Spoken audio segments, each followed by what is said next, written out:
ब्रह्म सीदानकं वन्दे गुरुं शान्तम् उमेशमेशम् वन्दे शिवानन्द गुरुप्रवीणम् वन्दे सदा ज्ञानपि वन्दनीय आनन्दसुगदाहार अगण्डानन्दविग्रहम् दयादिमदिसन्तुष्टम् वन्देऽहं मम सद्गुरुं रागादिरोहान् शतदानुशक्ता न शेषकाये प्रसृतान् औत्सुक्यमोहा रदिदाञ्चकाने यो पूर्ववैत्याय நமோஸ்து தஸ்மை. தேகத்தினுடைய அனைத்து பகுதிகளிலும் பரவி எப்பொழுதும் விட்டு பிரியாமல் சிநேகம் மோகம் முதலிய கட்ட வழக்கங்களை உண்டாக்கி கொண்டிருக்கின்றன. நாம் விருப்பு வெறுப்பு முதலான பெரும்பியாதிகள் யார் ஒருவரால் வேறறுக்கப்படுகின்றதோ அந்த அசாதாரண வைத்தியருக்கு நமஸ்காரம் என இப்பாடல் கூறுகிறதுன்னு சொல்லிட்டு ஒரு சாங். திங்கள் சூடிய நாதனே கங்கை நாடிய வேதனே மங்கை சூடிய பாகனே ஈசா ஆக்கும் போதில் அவன் பிரம்மனே காக்கும் போதில் அவன் விஷ்ணுவே நீக்கும் போதில் அவன் ருத்ரனே ஈசா அகிலமே ஆடும் வண்ணம் சபைகளில் ஆடும் பாதம் சுடலையில் ஆடல் செய்தது ஏனோ அமுதமே வேண்டும் என்று கடலையே கடைந்த போது அதில் வரும் நஞ்சை ஏற்றாயேனோ சதுர்வேதம் பாடவே கவியாவும் போற்றவே எமை காக்க வந்த நீ புவியாவும் காப்பாய் நீ. வேத கீதங்கள் யாவும் நாதனை போற்றுதே கோழங்கள் காட்டியாடும் நாதனை பாடுதே ஆரூரன் தந்த பாடல் அடியாரை போற்றுதே அதில் காணும் நாயன் மாதின் பக்தியை பாடுதே சம்பந்த தேவாரம் கேட்டு சாம்பல் பெண்ணானதே அப்பர்தம் தாண்டகம் கேட்டு நாகம் உயிர் தந்ததே அடநாடென்ன காடென்ன குலமென்ன பிரிவென்ன எல்லோரும் அடியார்களே திங்கள் சூடிய நாதனே கங்கை நாடிய வேதனே மங்கை நாடிய பாகனே ஈசா. அனைவருக்கும்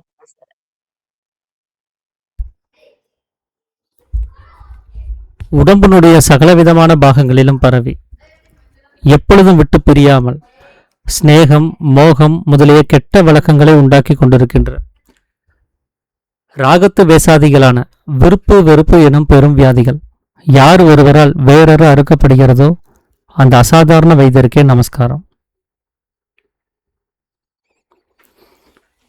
ஸோ இன்னைக்கு நான் உங்களோட பகிர்ந்துக்கணும்னு சொல்லி நினச்ச விஷயம் இந்த அசாதாரண வைத்தியன் அப்படிங்கிறது யாருங்கிறது தான். ஏன்னா இந்த பாடலில் பார்த்தீங்கன்னா எங்கேயுமே அவர் யாருன்னு சொல்லியிருக்க மாட்டார். ஆனால் சில அடையாளங்களை மட்டும் அவர் சொல்லியிருப்பார்.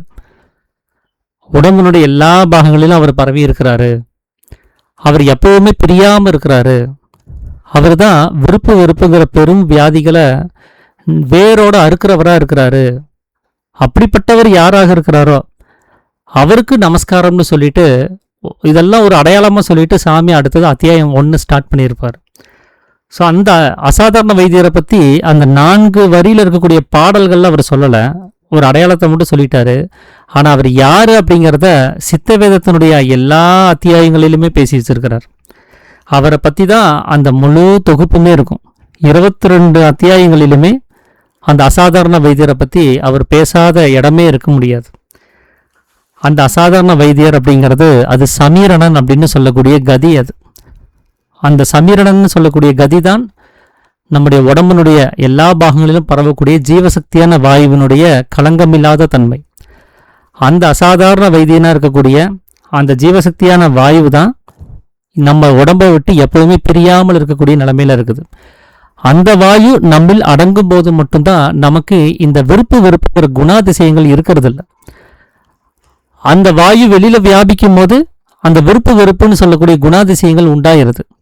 அப்போ அந்த சமீரணன் அப்படின்னு சொல்லக்கூடிய அந்த கதி தான் இங்கே அந்த அசாதாரண வைத்தியன் அப்படின்னு சொல்லக்கூடியது. ஸோ அந்த அசாதாரண வைத்தியனை பற்றி, அந்த சமீரணன்னு சொல்லக்கூடிய அந்த கதியை பற்றி முதல் அத்தியாயத்தில் சாமி எங்கே பேசியிருப்பார்னா, ஈஸ்வரனுடைய 2 தன்மைகளை பற்றி அவர் விளக்கம் கொடுக்கும்போது அவருக்கு 2 நிலைமைகள் இருக்குது. ஒன்று களங்கமில்லாத தன்மை, இன்னொன்று களங்கமுள்ள தன்மை. அது தன்னுடைய சக்தி உள்ளிலே அடங்கி இருக்கக்கூடிய தன்மை, அது நிஷ்கலத்துவம், களங்கமில்லாத தன்மை.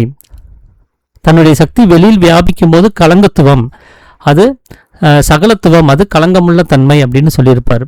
இப்போ இந்த தொழில்கள் எல்லாம் உண்டாகிறது, குணங்கள் உண்டாகிறது, அதுக்குன்னு சொல்லி இந்த பந்தங்கள் உண்டாகிறது, ஆசைகள் உண்டாகிறது, இது எல்லாமே இந்த களங்கமுள்ள தன்மையில தான் நடக்கும். ஸோ இங்கே தான் நம்ம புண்ணியம் பாவம் இதெல்லாம் இங்கே பிரித்து பேசிகிட்டு இருக்கிறோம்.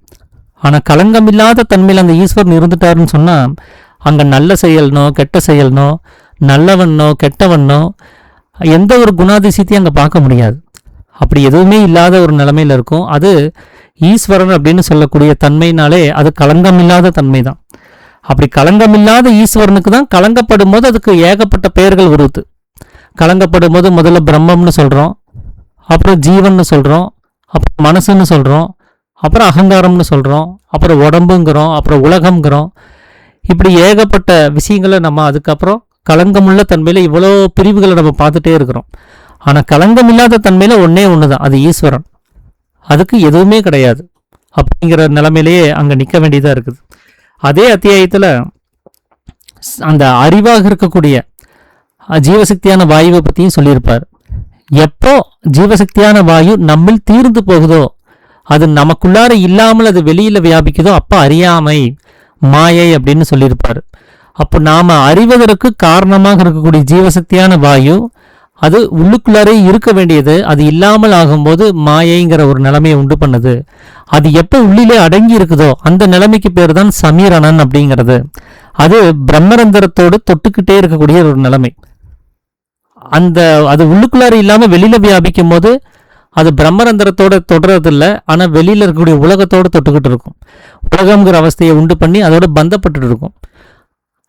அப்போ தன்னுடைய ஜீவசக்தியான வாயு வெளியில் சலிக்காமல் உள்ளிலே அடங்கி இருக்கக்கூடிய கதாகதம் செய்யக்கூடிய அந்த நிலைமை தான் இங்கே சமீரணன் அப்படின்னு சொல்லக்கூடியதாக இருக்கும். இதே 2ஆம் அத்தியாயத்திலே அதை பற்றி பேசியிருப்பார். அது என்னன்னா, மனம் அப்படிங்கிறதே அது ஜீவசக்தியான வாயு தான். அது வாயு ரூபமாக தான் மனம் வெளியில் வியாபிக்குது.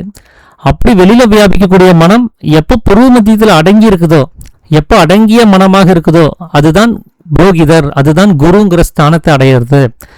அந்த தன்மையில தான் நமக்கு ஈஸ்வரனை பற்றின விவரங்களை சொல்லித்தர முடியும், ஈஸ்வரனோட இருப்பிடத்தை காட்டி கொடுக்க முடியும்னு சொல்லியிருப்பார். அப்போ அங்கே சமீரணனாக அந்த மனமானது வெளியில் வியாபிக்கக்கூடிய ஜீவசக்தியான வாயு மனமாக வியாபிக்காமல் சமீரணனாக என்னைக்கு நம்மில் ஓடுதோ அப்போ அது அடங்கிய மனமாக இருக்கும். அந்த வகையில் தான் அது புரோகிதர் அப்படின்னு சொல்லக்கூடிய ஒரு அந்தஸ்தை அடையும். அப்போ தான் அது நமக்கு குரு அப்படிங்கிற நிலைமையிலிருந்து ஈஸ்வரனை காட்டி கொடுக்கக்கூடிய நிலைமையில வரும் அப்படிங்கிறதையும் அவர் சொல்லியிருப்பார். இதே 3ஆம் அத்தியாயத்தை எடுத்துக்கிட்டோம்னா பாபம் புண்ணியத்தை பற்றி பேசியிருப்பார்.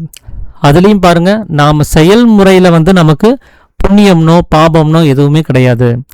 அந்த பாபம் புண்ணியம்ங்கிறது எதை அடிப்படையாக கொண்டிருக்குதுன்னா, ஜீவசக்தியான வாயு அது உள்ளுக்குள்ளார இருக்குதா வெளியில் போகுதா, இதை வச்சு தான் பாபம் புண்ணியமே நிர்ணயம் செய்யப்படுது.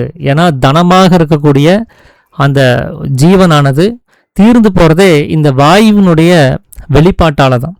அது வெளிப்படலை அப்படின்னு சொன்னால் அது தீராமலே இருக்கும். அப்படி தீராமல் இருக்கக்கூடிய நிலைமைக்கு பேர் தான் புண்ணியம். அதனால தான் அறிவினால் செய்யப்படுவது புண்ணியம்னும் அறிவு இல்லாமல் செய்வது பாபம்னு சொல்றதுக்கு காரணம். அதில் அறிவுங்கிறது ஜீவசக்தியான வாயு, அது சமீரணன். அப்படி உள் சுவாசமாக மட்டுமே அது நடந்துட்டு இருக்கும்போது அதுக்கு புண்ணியம்னு பேர். அது வெளி சுவாசமாக நடக்கும்போது அதுக்கு பாபம்னு பேர். அப்போ இங்கேயும் சமீரணனை பற்றி தான் அவர் சொல்கிறாரு. சமீரணனுடைய நிலைமையில் நாம் இருந்தோம்னா அதுதான் நமக்கு புண்ணியம், புண்ணியோத்கிருஷ்ட சரீரிகளாக நம்ம இருக்க முடியும் அப்படிங்கிறார். அப்போ உள்ளிக்குள்ளாரே ஓடக்கூடிய சுவாசத்தை பற்றி 3ஆம் அத்தியாயத்திலையும் அவர் பேசியிருக்கிறார். 4வது அத்தியாயத்தை எடுத்துக்கிட்டிங்கன்னா ஏகப்பட்ட தடவை இந்த சமீரணன் அப்படின்னு சொல்லக்கூடிய கதியை பற்றி அவர் பேசிகிட்டே இருக்கிறார். அதில் ஈஸ்வரனுடைய தன்மையை பற்றி பேசும்போது கூட படைத்தல், காத்தல், அழித்தல் அப்படிங்கிற 3 விஷயங்களையும் செய்கிறது அந்த ஜீவசக்தியான வாயு தான். அந்த ஜீவசக்தியான வாயுனால தான் இந்த 3 தொழில்கள் நடக்குது. அது இல்லைன்னா இங்கே எதுவுமே நடக்கிறது கிடையாது. அப்போ நாம் ஈஸ்வர சேவை செய்ய வேண்டியதும் அந்த ஜீவசக்தியான வாயுவை தான் அப்படிங்கிறார். அப்போது அவர் ஏற்கனவே முதல்ல அந்த பாடலில் நமஸ்காரம் பண்ணார் பாருங்க. அந்த நமஸ்காரமும் அந்த ஜீவசக்தியான வாயு உள்ளில் அடங்கி இருக்கக்கூடிய நிலைமைக்கு தான் அந்த நமஸ்காரம். அது உள்ளில் அடங்கி இருக்கிற சமயத்தில் அது ஈஸ்வரனாக இருக்கும். அது வெளியில் வியாபிக்கும் போது இந்த நாம இப்படி நினச்சிட்டு இருக்கக்கூடிய அகங்காரம், அந்த அகங்காரம் உண்டான மனம், அந்த மனம் உண்டான ஜீவன் அப்படின்னு சொல்லி பல்வேறு பகுதிகளாக அது பிரிஞ்சிருக்கும். அப்படி அந்த ஈஸ்வர சேவை செய்வதற்கும் ஏதுவான ஒரு நிலைமை எது அப்படின்னு கேட்டால் நமக்குள்ளார சமீரணன் ஓடுனா தான் முடியும்.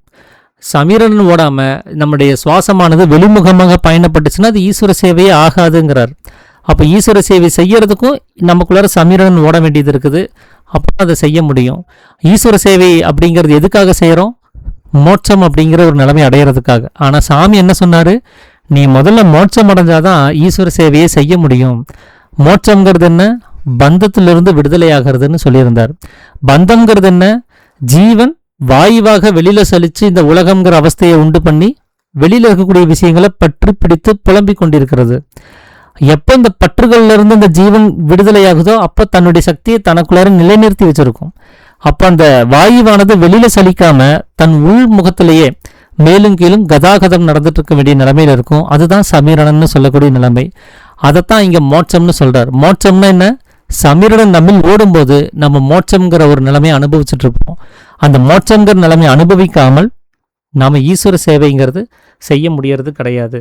அதே அத்தியாயத்தில் உபதேசம் பற்றி ஒரு குறிப்பும் சொல்லியிருப்பார். உலகத்தில் எத்தனையோ உபதேச முறைகள் சொல்லித்தர்றாங்க. அதெல்லாமே உபதேசம் கிடையாது. மந்திர உச்சாடனங்கள் உபதேசம் கிடையாது. எது உபதேசம் அப்படின்னா நம்மளை ஈஸ்வரனுடைய சமீபஸ்தானத்துக்கு கூட்டி கொண்டு போகக்கூடிய ஒரு செயல்முறை எதுவோ அதுதான் உபதேசம். நம்மளை வெளிமுகமாக பயணிக்க விடாமல் உள்முகமாக நம்மளை ஈஸ்வரனுடைய உற்பத்தி ஸ்தானமான புருவ மத்தியத்தில் கொண்டு போய் சேர்ப்பது எதுவோ அதுதான் உபதேசம். அதுதான் பிராணாயாமம் அப்படின்னு சொல்லக்கூடியது. பிராணாயாமம்னா என்ன? வெளியில போகக்கூடிய அபானனை அப்படி வெளியில போக விடாம உள்ளில் இருக்கக்கூடிய பிராணனோடய சேர்த்து நேராக மேலே கொண்டு போகணும். அப்போ மேலே கொண்டு போகணும்னு சொன்னால் நமக்கு பிரம்மரந்திரம் திறந்து இருக்கணும். பிரம்மரந்திரம் திறக்கலன்னா அது மேலே போகாது. அதில் முட்டி வளைஞ்சு மூக்கின் வழியாக வெளிமுகமாக பயணிச்சிடும். இயல்பாக இருக்கக்கூடிய எல்லா மனிதர்களுக்குள்ளாரையும் இந்த ஜீவசக்தியான வாயுவானது அது மேலாக போகாமல் அங்கே பூர்வ மத்தியத்துக்கு கீழே பிரம்மரந்திரம் மூடி இருக்கிறதுனால அது வளைஞ்சு கீழ்முகமாக நாசியின் வழியாக கீழ்முகமாக போகும். அப்படி போகக்கூடிய அந்த நிலைமை தான் இங்கே நாம் செத்து போகிறதுக்கும் காரணமாகுது. அப்போ அதை நாம் அதை தடை செய்யணும் அப்படின்னு சொன்னால் அந்த பிரம்மரந்திரம் திறந்து வச்சுட்டீங்கன்னா போதும். நாம் அந்த மூக்கை பிடிச்சி அடைச்சி வைக்க வேண்டியது கிடையாது. காற்றை வெளியில் போக விடாமல் தடுக்க வேண்டியது கிடையாது. அதை பலவந்தம் படுத்த வேண்டியதும் கிடையாது. அந்த பிரம்மரந்திரம் அப்படின்னு சொல்லக்கூடிய அந்த கேட்டு ஓப்பன் ஆயிடுச்சுன்னா அது நம்மளை கேட்கவே கேட்காது. நேராக பூர்வ மத்தியத்தை தாண்டி உச்சந்தலை வரைக்கும் நேராக மேலே போயிடும். அப்படி மேலே போகிறது தான் இங்கே நீட்டுக நீளமாக்குகன்னு சொல்கிறது. அதுக்கு பிரம்மரந்திரம் திறந்துருக்கணும். அந்த பிரம்மரந்திரம் திறக்கணும் அப்படின்னு சொன்னால் கூடவும் சமீரணன் வேணும். ஏன்னா சமீரணனுடைய அந்த இயல்பே என்ன? பிரம்மரந்திரத்தோடு சதா தொட்டுக்கொண்டே இருக்கக்கூடிய நிலைமை. சமீரணன்னு சொல்லக்கூடிய அந்த கதினால தான் பிரம்மரந்திரத்தை தொடவே முடியும். நாம் எடுக்கக்கூடிய சாதாரண கதினால இந்த பிரம்மரந்திரத்தை தொட முடியாது. நாம் செய்யக்கூடிய சாதாரண கதி செய்ய செய்ய அது சரியான கதியாக மாற்றமடையணும். ஜீவசக்தியான வாயுவுக்கு நேர்மையாய் லகுவாய் யாதொரு சேஷ்டையோ சப்தமோ இல்லாமல் சுவாசம் உண்டோ என்று அறிவதற்கு கூட முடியாமல் நெஞ்சுக்குழியிலிருந்தோ தொண்டைக்குழியிலிருந்தோ துடிப்பு மட்டுமே காணலாம். அப்படி ஒரு கதியாக நம்மளே என்னைக்கு வருதோ அப்போ அது சமீரணனாக மாற்றம் அடைஞ்சிருக்கும். அந்த கதி வரும்போது தான் மேலே இருக்கக்கூடிய பிரம்மரந்திரத்தை தட்டி திறக்க முடியும். அது திறந்தாதான் நாம் செய்யக்கூடிய பிராணாயாமமானது மேல்முகமாக பயணிக்கும். அது மேல்முகமாக பயணித்தால்தான் நாம் செத்து போகாமல் தவிர்க்க முடியும். இல்லைன்னா நாமளும் மற்ற ஜனங்கள் மாதிரி செத்து போக வேண்டிய ஒரு நிலைமைங்கிறது இருக்கும். அப்போ நமக்கு உபதேசங்கிற பேரில் நமக்கு சாதாரணமாக கொடுத்த கதியை மேலும் கீழும் சதா நடத்தி, எந்த வேலை செய்யும் போதும் அதை கீழே இறக்கி வைக்காம தொடர்ந்து மேலும் கீழும் நடத்தி, அதைய சமீரணன்னு சொல்லக்கூடிய ஜீவனுக்கு தேவையான மேல்கதியாக மாற்றமடைய செஞ்சு அந்த பிரம்மரந்திரத்தை தட்டி திறந்து அதுக்குள்ளார அந்த ஜீவனை ஐக்கியப்படுத்தணும். அப்படி செய்யறதுக்கு தான் நமக்கு உபதேசம்ங்கிற பேரில் பிராணாயாமத்தை கொடுத்தாங்க. அதை நம்ம செய்யும்போது அப்போ நம்மளுடைய சுவாசம் அங்கே என்னவா ஓடிட்டுருக்கும்? சமீரணன்னு சொல்லக்கூடிய சுவாச நிலையில் ஓடிட்டுருக்கும். அப்போ இந்த 4ஆம் அத்தியாயத்துலேயும் சாமி இங்கே நமக்கு தெரிவிக்கக்கூடிய ஒரு விஷயம் என்னென்னா சமீரணன்னு சொல்லக்கூடிய கதி தான். இதே 5ஆம் அத்தியாயத்தில் பாருங்கள், பஞ்சபூத தத்துவத்தை பற்றி பேசியிருப்பார்.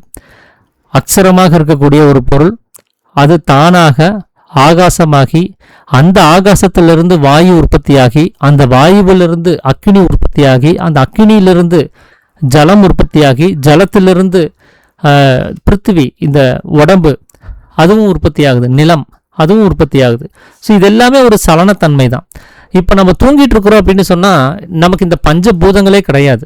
தூங்கிட்டு இருக்கிற யாருக்குமே ஆகாசம் கிடையாது, தூங்கிட்டு இருக்கிற யாருக்குமே வாயு கிடையாது, தூங்கிட்டு இருக்கிற யாருக்குமே அக்கினி கிடையாது, தூங்கிட்டு இருக்கிறவங்களுக்கு ஜலாம்சமாக இருக்கக்கூடிய மனம் கிடையாது, தூங்கிட்டு இருக்கிறவங்களுக்கு பிருத்திவியாக ஜடமாக இருக்கக்கூடிய அகங்காரம் கிடையாது. இதெல்லாம் எப்போ நடக்குதுன்னா தூக்கத்திலிருந்து விழித்து வெளியே வரும்போது தான். ஏன்னா ஒரு சிருஷ்டின்னு ஒன்று உண்டானாதான் இந்த பஞ்சபூதங்களுடைய தத்துவமே வருது. நாம் தூங்கிட்டோம் அப்படின்னு சொன்னால் அந்த தூக்கத்தில் ஓடக்கூடிய சமீரணன்கிற கதி நம்மளே இருக்கிற வரைக்கும் இந்த பஞ்சபூதங்களுக்கே அங்கே வழி கிடையாது, அவங்களே உண்டாக மாட்டாங்க. ஏன்னா அங்கே தானாக தன்மயமாக அந்த ஈஸ்வரத்தன்மை களங்கமில்லாமல் இருக்கும் சமீரணன் ஓடும்போது. அது எப்போ கலங்கப்படுதோ அப்போ இந்த பஞ்சபூதங்களும் வேலை செய்ய ஆரம்பிச்சிடும். அதனால தான் இந்த பஞ்சபூதங்களை கொண்டுதான் சிருஷ்டின்னு சொல்கிறாங்க. ஏன்னா அந்த களங்கமுள்ள தன்மையை பற்றி சொல்கிறதுக்கு, அதை களங்கப்படுத்துறதுக்கு இந்த 5 பேர் வேலை செய்கிறாங்க. அது எப்போ களங்கம் இல்லாமல் போகுதோ இந்த 5 பேர்த்துக்கு வேலை இல்லாமல் போயிடும். அப்போது பஞ்சபூத தத்துவமும் அந்த சமீரணங்கிற கதி இல்லாதப்போ தான் நடக்குதே தவிர, சமீரணங்கிற கதி ஓடும்போது அந்த தத்துவமும் அங்கே எடுபடாமல் போயிடும். ஏன்னா களங்கம் இல்லாத தன்மையில் சிருஷ்டியோ ஸ்திதியோ சம்ஹாரமோ எதுவுமே கிடையாது. அப்போ அங்கேயும் சமீரணங்கிற கதியை பற்றி அவர் பேசாமல் கிடையாது. அதே அத்தியாயத்தில் அக்ஷராபியாசம் பற்றியும் பேசியிருப்பார். 5ஆவது அத்தியாயத்தில் நாம் அனுபவஸ்தர்கள் சொன்ன கருத்துக்கள் எல்லாம் தவறாக புரிஞ்சுக்கிறதுக்கு காரணம் நாம் தத்துவத்தை கிரகிச்சது கிடையாது, வார்த்தைகளுடைய அர்த்தங்களுக்கு பின்னாடியே ஓடிட்டுருக்குறோம், அர்த்தங்களை தெரிஞ்சுக்கிறதுக்கே ஓடிட்டுருக்குறோம். அதனால தான் தத்துவத்தினையெல்லாம் தப்பு தப்பாக புரிஞ்சு வச்சுருக்குறோம். அதனால நம்ம செயல்பாடும் தப்பு தப்பாகவே இருக்குது. அதனால தான் நம்ம செத்து போகிறதுக்கும் காரணமாகுது. அப்போ தத்துவத்தை கிரகிக்கணும்னா நம்ம உள்ளில் போய் படிக்க வேண்டும்ங்கிறார். அப்போ உள்ளுக்குள்ளார போகணுன்னா என்ன பண்ணணும்? இப்போ நைட்டு தூங்கும்போது நம்மளாம் உள்ளதான் இருக்கிறோம், வெளியில் யாருமே கிடையாது. அப்போது தூங்கும்போது நம்மில் ஓடக்கூடிய கதி தூங்காத சமயத்தில் எப்போ வருதோ அப்போ தான் நம்ம உள்ளுக்குள்ளார போய் படிக்க முடியும். அந்த தத்துவத்தை எழுதி கொடுத்தவங்க, அனுபவித்து அதை நம்மளுக்காக தெரியப்படுத்தின பெரிய பெரிய அனுபவஸ்தர்கள், அவங்க எல்லாருமே உள்ளுக்குள்ளார போய் படித்தவங்க தான். அவங்களும் இதே சமீரணன்னு சொல்லக்கூடிய கதியை அபியாசம் பண்ணி வெளியில் வியாபிக்கக்கூடிய தன்னுடைய ஜீவசக்தியான வாயுவை அப்படி வெளியில் வியாபிக்க விடாமல் தனக்குள்ளாரையே கொண்டு போய் சேர்த்தவங்க. அப்படி சேர்க்கும் போது தான் அங்கே அவங்களுக்கு அனுபவமானது கிடைக்கிது. அந்த அனுபவத்தை படிச்சுட்டு தான் நமக்கு அதைய வார்த்தைகளில் இல்லை காகிதங்களில் எழுதி நமக்கு அதை காமிக்கிறாங்க. ஆனால் நாம் அந்த அனுபவத்து பின்னாடி போகாமல் இவங்க எழுதின வார்த்தைகளை படிச்சுட்டு இருக்கிற வரைக்கும் உண்மை தத்துவத்தை கிரகிக்க முடியாது. உண்மை தத்துவம் கிரகிக்கப்படணும் அப்படின்னா நாமளும் உள்ளில் போய் படிக்கணும். அதுதான் அக்ஷராபியாசம். அக்ஷரமாக இருக்கக்கூடிய அழிவில்லாததை படித்தால் நாம் அழிவில்லாதவர்களாக ஆகிவிடும்.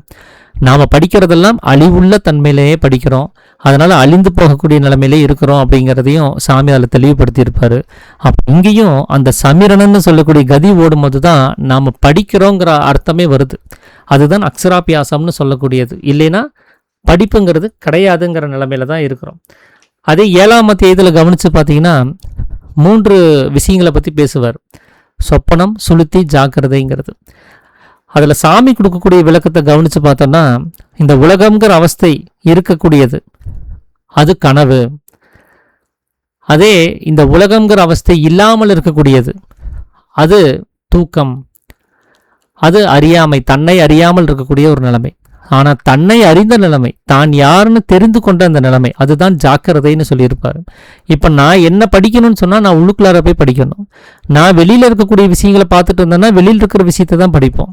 எப்போ நாம் தன்னை படிக்கணும்னு முடிவு பண்ணிட்டோமோ அப்போ மற்றொன்றை படிக்க முடியாது. எப்போ நம்ம மற்றொன்றை படித்து கொண்டிருக்கிறோமோ அப்போ தன்னை படிக்கிறதுங்கிறது அங்கே இயலாது. அப்போ தன்னை படிக்கணும்னு சொன்னால் வெளி விவகாரங்களை விட்டு தான் ஆகணும். அதை விட்டுட்டு உள்ளுக்குள்ளார போனால் அதை படிக்கலாம்.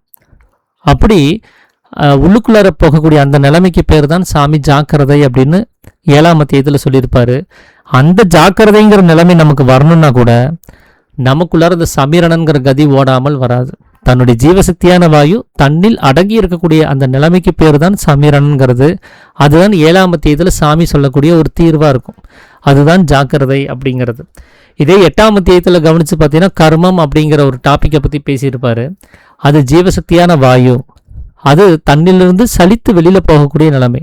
எப்போ இந்த வாயுவை நாம் புருவ மத்தியத்தில் கொண்டு போய் சேர்க்கிறோமோ அப்போ நமக்கு கர்ம யோகம் அப்படின்னு ஒன்று ஆகும். அது இந்த உலகம்ங்கிற உபஜீவனத்துக்கான பந்தத்திலிருந்து விடுதலை ஆகிறதுக்கான வழியை செஞ்சு கொடுக்குங்கிறார். இப்போ நாம் எல்லாரும் வெளியில் இந்த வாயுவை வியாபிக்க செய்கிறதுக்கான ஒரு சரியான ஒரு காரணமாக சொல்கிறது என்ன? உபஜீவனம் செய்யணும், சாப்பிடணும், குடும்பத்தை பார்க்கணும், தொழிலை பார்க்கணும்னு சொல்கிறோம். ஆனால் இதெல்லாமே செஞ்ச எட்டுக்கால் பூச்சி என்னாச்சு? இதெல்லாம் செஞ்ச மனிதர்கள் இங்கே என்ன ஆனாங்க அப்படிங்கிற உதாரணத்தை காமிச்சு, நீ வெளியில் போனாதான் உனக்கு பிரச்சனை, நீ வெளியில் போகாமல் உள்ளாரே இருந்துட்டா அந்த எட்டுக்கால் பூச்சியும் பிரச்சனையில் மாட்டியிருக்காது, மனிதர்களும் பிரச்சனையில் மாட்டியிருக்க மாட்டாங்க. அதனால் நாம் செய்ய வேண்டியது என்ன? வெளியில் இருக்கக்கூடிய உபஜீவனத்தை நம்பாமல் அவனவனில் இருக்கக்கூடிய சொந்த சொத்தாக இருக்கக்கூடிய சுக்கிலத்தை உபஜீவனமாக அவர் எப்போ ஏற்கிறாரோ அப்போ அவருக்கு இந்த மரணம் அப்படிங்கிற ஒரு நிலைமை உண்டாகாது. அப்போ 8ஆம் அத்தியாயத்தில் சொல்றதும் என்ன?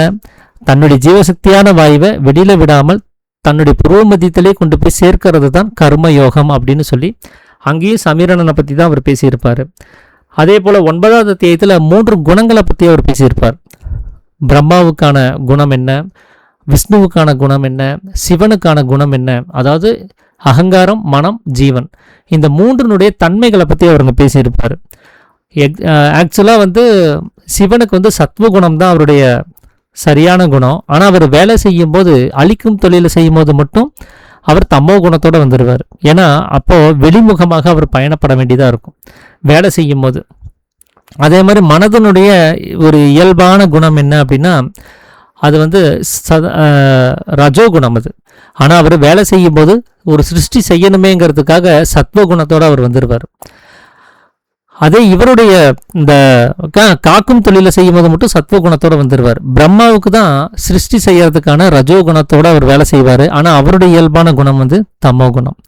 அப்போது அவருடைய இயல்பான குணத்தை தான் நம்ம பார்க்கணுமே தவிர அவர் வேலை செய்யும் போது இருக்கக்கூடிய குணமானது அவருடைய சொந்த குணம் கிடையாது.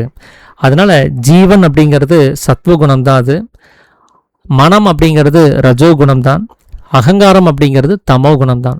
இந்த 3 குணங்களும் எங்கே உற்பத்தி ஆகுது அப்படின்னா அதுவும் களங்கமுள்ள தன்மையில் தான். தூங்கும்போது ஜீவனோ மனசுன்னோ அகங்காரம்னோ எந்த நிலைமைகளும் கிடையாது. இது எதுவும் இல்லாத நிலைமையில தான் தூங்குறோம். நம்ம தூங்கிட்டு தான் இருக்கிறோம் அப்படிங்கிறது தெரியாமல் தான் தூங்குறோம். நம்ம உயிரோடு தான் இருக்கிறோம் அப்படிங்கிறத கூட தெரியாமல் தான் தூங்குறோம். ஏன்னா அங்கே களங்கம் இல்லாத தன்மையில் அங்கே ஜீவனும் கிடையாது, அங்கே மனசும் கிடையாது, அகங்காரமும் கிடையாது, இந்த உடம்பும் கிடையாது, இந்த உலகமும் கிடையாது. எதுவுமே இல்லாத நிலைமையில தான் நம்மளுடைய தூக்கம்னு நாம் அபிமானிச்சுட்டு இருக்கக்கூடிய நிலைமையானது இருக்குது. அப்போ களங்கமுள்ள தன்மையில் இது அத்தனை வருது. நம்மளுடைய வேலை களங்கமுள்ள தன்மையில் நமக்கு ஒரு வேலையும் கிடையாது. ஏன்னா களங்கமுள்ள தன்மையில் நம்முடைய சுவாசம் வெளியில் போயிட்டு தான் இருக்கும். நம்முடைய வேலை எல்லாமே களங்கம் இல்லாத தன்மையில் தான். அந்த களங்கம் இல்லாத தன்மையில் சமீரணன்னு சொல்லக்கூடிய அந்த கதி தான் அந்த களங்கம் இல்லாத தன்மையை கொடுக்கக்கூடியதாக இருக்கும். அதனால் சமீரணங்கிற கதி நம்மில் ஓடும்போது நம்ம களங்கம் இல்லாத நிலைமையை நோக்கி போயிடுவோம். அப்போ 3 குணங்களும் இல்லாதவர்களாய், 3 குணங்களும் அற்றவர்களாய், திரிகுண ரகிதமாய், திரிகுணாதீதமாய் அப்படின்னு சொல்லியிருப்பார். இது எதுவுமே இல்லாத நிலைமையில நாம் இருப்போம். அந்த நிலைமைக்கு போகிறது தான் நம்மளுடைய வேலை. இங்கே சத்வகுணம் உயர்ந்த குணம், அந்த சத்துவகுணம் தான் நமக்கு வேணும் அப்படின்னு நீங்கள் எதிர்பார்த்தாலும் அதுவும் நம்மளுடைய இறப்புக்கு காரணமாகவே இருக்கும். ஏன்னா ஜீவன்கிற அவஸ்தை கூட களங்கமுள்ள தன்மை தான். ஈஸ்வரன்கிற அவஸ்தை மட்டுமே களங்கமில்லாத தன்மை சார்ந்ததாக இருக்கும். அதனால் இந்த 3 குணங்களையும் தாண்டி போகக்கூடிய ஒரு நிலைமையில் இருந்தால் மட்டுமே நாம் சாகாமல் இருக்கக்கூடிய ஒரு நிலைமைங்கிறது உண்டாகும். அடுத்தது 9 முடிஞ்சுங்களா? அடுத்தது 10வது அத்தியாயத்தில் மாயா சமுத்திரத்தை பற்றி பேசியிருப்பார். அநேக பெயர்கள், ஏகப்பட்ட பெயர்களை வச்சு சொல்லிகிட்டே இருக்கிறோம். எதுக்கு சாமின்னு கேட்டால் அவர் எல்லாமே ஒரே பொருள் தான்ப்பா. ஈஸ்வரனுக்கு தான் ஏகப்பட்ட பேர் இருக்குது. ஏன்னா அவர் வேலை செய்யலைன்னா அவர் ஈஸ்வரன்னு சொல்லிடுறோம். ஆனால் அவர் வேலை செஞ்சுட்டாருன்னா ஒவ்வொரு வேலை செய்யும் போது ஒவ்வொரு வேலைக்கு தகுந்தபடி பேர் வைக்கிறோம். அவர் சமையல் செஞ்சார்னா சமையல்காரர்ன்றோம். கொஞ்ச நேரம் கழிச்சு தோட்டத்தில் வேலை செஞ்சா அவரவே தோட்டக்காரருங்கிறோம். பெயிண்ட் அடித்தார்னா அவரவே பெயிண்டர்னு சொல்லிடுறோம். ஒரே ஆள் தான், ஆனால் அவருக்கு எல்லா வேலையும் தெரியும். அவர் வேலை செய்ய செய்ய அவர் யார், என்ன குணத்தில் இருக்கிறாரு அப்படிங்கிறத தெரிஞ்சுக்கிறதுக்காக அவர் பெயிண்டர், இவர் கார்பெண்டர், இவர் எலக்ட்ரிசியன், இவர் பிளம்பர் அப்படின்னு நாம் ஒரு சிலர் அடையாளப்படுத்துகிற மாதிரி இவர் ஆளினால் அழகுராஜா மாதிரி இவர் எல்லாமே செய்வார். இவரே ஜீவனாகவும் இருப்பார், இவரே மனமாகவும் இருப்பார், இவரே அகங்காரமாகவும் இருப்பார். இப்படி எல்லா வேலையும் செய்கிறதுனால எல்லா இடத்துலையுமே ஈஸ்வரன் ஈஸ்வரன் ஈஸ்வரன் சொன்னால் எல்லோரும் குழப்பமாயிருவாங்க. அந்த குழப்பத்தை தீர்க்கறதுக்காக இவங்க என்ன பண்ணாங்கன்னா ஒவ்வொரு பெயர்கள் வச்சாங்க. இப்போ அந்த பெயர்கள் தான் இப்போ நமக்கு ஒரு குழப்பமாகுது. அதுக்கு தான் சாமி இந்த விளக்கம் கொடுக்குறாரு. எப்போ எல்லா பெயர்களையும் வச்சு குழப்பமாகாதீங்க, அது ஒரே பொருள் தான். அந்த ஒரே பொருள் தான் ஒரு காலியான இடத்துல ஜலம் நிரப்பப்படும் போது அதை சமுத்திரம்னு சொல்கிறோம். அதே சமுத்திரத்தில் கொஞ்சம் அலையடிப்பு வரும்போது அதை அலைன்னு சொல்கிறோம். ஒரு அசை வரும்போது அலையடிப்புங்கிறோம். அந்த அலையானது ஒரு பாறையில் முட்டி மோதி அங்கே நுரை வரும்போது அது நீர்க்குமிழிகள்னு சொல்கிறோம். ஆனால் எல்லாமே ஒரே ஜலம் தானே. சமுத்திரம்னாலும் அதே ஜலம் தான், அலைனாலும் அதே ஜலம் தான், நுரைனாலும் அதே ஜலம் தான். அதே மாதிரி தான் இந்த ஈஸ்வரன். அவரே ஜீவனாகவும் வேலை செய்வார், அவரே மனமாகவும் வேலை செய்வார், அவரே அகங்காரமாகவும் வேலை செய்வார். அப்போ அவர் அந்த ஈஸ்வரங்கிற தன்மையை விட்டு அவர் இங்கே வரணும் அப்படின்னா அங்கே களங்கமுள்ள தன்மைங்கிறது தேவைப்படுது. அவர் இந்த 3 விஷயங்களையும் தவிர்த்துட்டு அவர் உள்ளே போகணும்னா அங்கே களங்கம் இல்லாத தன்மைன்னு தேவைப்படுது. அப்போ அந்த களங்கம் இல்லாத தன்மையை கொண்டு போகிறது யார் அப்படின்னா நாம் தூக்கத்தில் ஓடக்கூடிய சமீரனுங்கிற கதி தான். அந்த கதி ஓடாமல் இயல்பாக ஓடக்கூடிய வாயுவானது ஓடிச்சுன்னா ஏகப்பட்ட பெயர் அவருக்கு வந்துடும். ஏகப்பட்ட வேலைகளை செஞ்சுட்டு இருப்பார், ஏகப்பட்ட குணாதிசயங்களோடு இங்கே செயல்பட்டு இருப்பார். இதில் பந்தங்களோட அவர் இங்கே பயணிக்க வேண்டியதாக இருக்கும். ஸோ இதுதான் சமீரணனாக அவர் 10ஆம் அத்தியாயத்தில் ஒரு சொன்ன விஷயம். அது 11வது அத்தியாயத்தில் இதே போல் 3 தேகங்களை பற்றியும் பேசியிருப்பார். ஸ்தூல தேகம், சூட்சும தேகம், காரண தேகம்னு சொல்லி. அதில் ஸ்தூலம், சூட்சுமம், காரணம் அப்படிங்கிறது அது ஜீவன், மனசு, அகங்காரம் தான். அது அந்த அகங்காரத்தை மாயை அப்படின்னு கூட சொல்லியிருப்பார். அது எப்படின்னா உண்மையான ஒரு தேகம்னு ஒன்று உள்ளுக்குள்ளார இருக்குது. அது ஜீவசக்தியான வாயு அப்படின்னு சொல்லக்கூடிய ஒரு தேகம், அது ஜீவனாக இருக்கக்கூடிய தேகம். ஆனால் நாம் இந்த உடம்பு தேகம்னு சொல்கிறதுக்கு காரணம் இங்கே மாயை அப்படின்னு சொல்லக்கூடிய அறியாமை இருக்கிறதுனால தான். எந்த வேலை செய்யும் போதும் எது காரணமாக இருக்குதோ, எல்லா வேலை செய்கிறதுக்கும் எது ஒன்று காரணமாக இருக்குதோ அதுதான் தேகம்ங்கிறது. அதனால தான் எல்லா சர்வ விஷயங்களுக்கும் எது காரணமாக இருக்குதுன்னா அதுக்கு பேர் தான் தேகம்னு ஒரு அர்த்தத்தை வச்சுருப்பாங்க. நம்ம கண்ணுக்கு பார்க்குற வரைக்கும் இந்த உடம்பை வச்சு தானே எல்லா வேலையும் நடக்குது. உடம்பு இல்லைன்னா எதுவுமே நடக்காது இல்லையா? கண்ணு தானே பார்க்குது, காது தானே கேட்குதுன்னு சொல்லி எல்லா செயல்களுக்கும் பின்னாடி நம்ம இந்த உடம்பையே தான் காரணம் காமிச்சு வச்சுருக்கிறோம். இந்த உடம்பு தான் செய்யறதாக நாம் ஒரு அபிமானத்தையே ஏற்பாடு பண்ணி வச்சுருக்கிறோம். ஸோ இதுதான் இங்கே பிரச்சனையாக இருக்குது. அதனால தான் சாமி இப்போ தேகங்களை பற்றி பேசுகிறார். அதுவும் பேசுகிறதுக்கு முன்னாடி என்ன சொல்லியிருப்பாருன்னு கொஞ்சம் நல்லா கவனிச்சு பாருங்க. உண்மையிலே இந்த 3 தேகங்கள் இல்லாததாகும் அப்படின்னு பாரு. அதுக்கப்புறம் தான் அந்த தேகங்களுக்கு அர்த்தமே சொல்லியிருப்பார். இருந்தாலும் நான் சொல்கிறேன் அப்படின்ட்டு. ஏன்னா உண்மையில் அப்படின்னா களங்கம் இல்லாத தன்மையில் இந்த 3 தேகங்களும் இல்லாதது. ஆனால் இப்போ எங்கே இருக்குதுன்னா களங்கமுள்ள தன்மையில் இந்த 3 தேகங்களும் இருக்குது. அப்போ களங்கம் இல்லாத தன்மைக்கு போயிட்டா இங்கே ஸ்தூலம், சூட்சுமம், காரணம்னு எதுவுமே சொல்ல முடியாது. களங்கமுள்ள தன்மைக்கு வந்துட்டோம்னா இது 3 விஷயங்களாக அது பிரிஞ்சு வருது. 3 வகையான தேகங்களாக. தேகம்னா என்ன? சலித்து போகிறது. அது ஜீவனாக சலித்து போகும்போது அதுக்கு ஸ்தூல தேகம்னு பேர். மனமாக சலித்து போகும்போது அதுக்கு சூட்சும தேகம்னு பேர். அகங்காரமாக மாயையாக சலித்து போகும்போது அதுக்கு காரண தேகம்னு பேர். நாம் உண்மையான தேகத்தை இது நாள் வரைக்கும் பார்த்ததில்ல. அது பார்க்காதனால தான் நம்ம கண்ணுக்கு தெரியக்கூடிய இந்த உடம்பை நாம் காரண தேகம் அப்படிங்கிற ஒரு நிலைமையில் இதைத்தான் வந்து ஸ்தூல தேகம் அப்படின்னு சொல்லி நம்ம தப்பாக நினச்சிட்டு இருக்கிறோம். உண்மையிலே இது அறியாமையினால் உண்டாகக்கூடிய ஒரு நிலைமை தான்.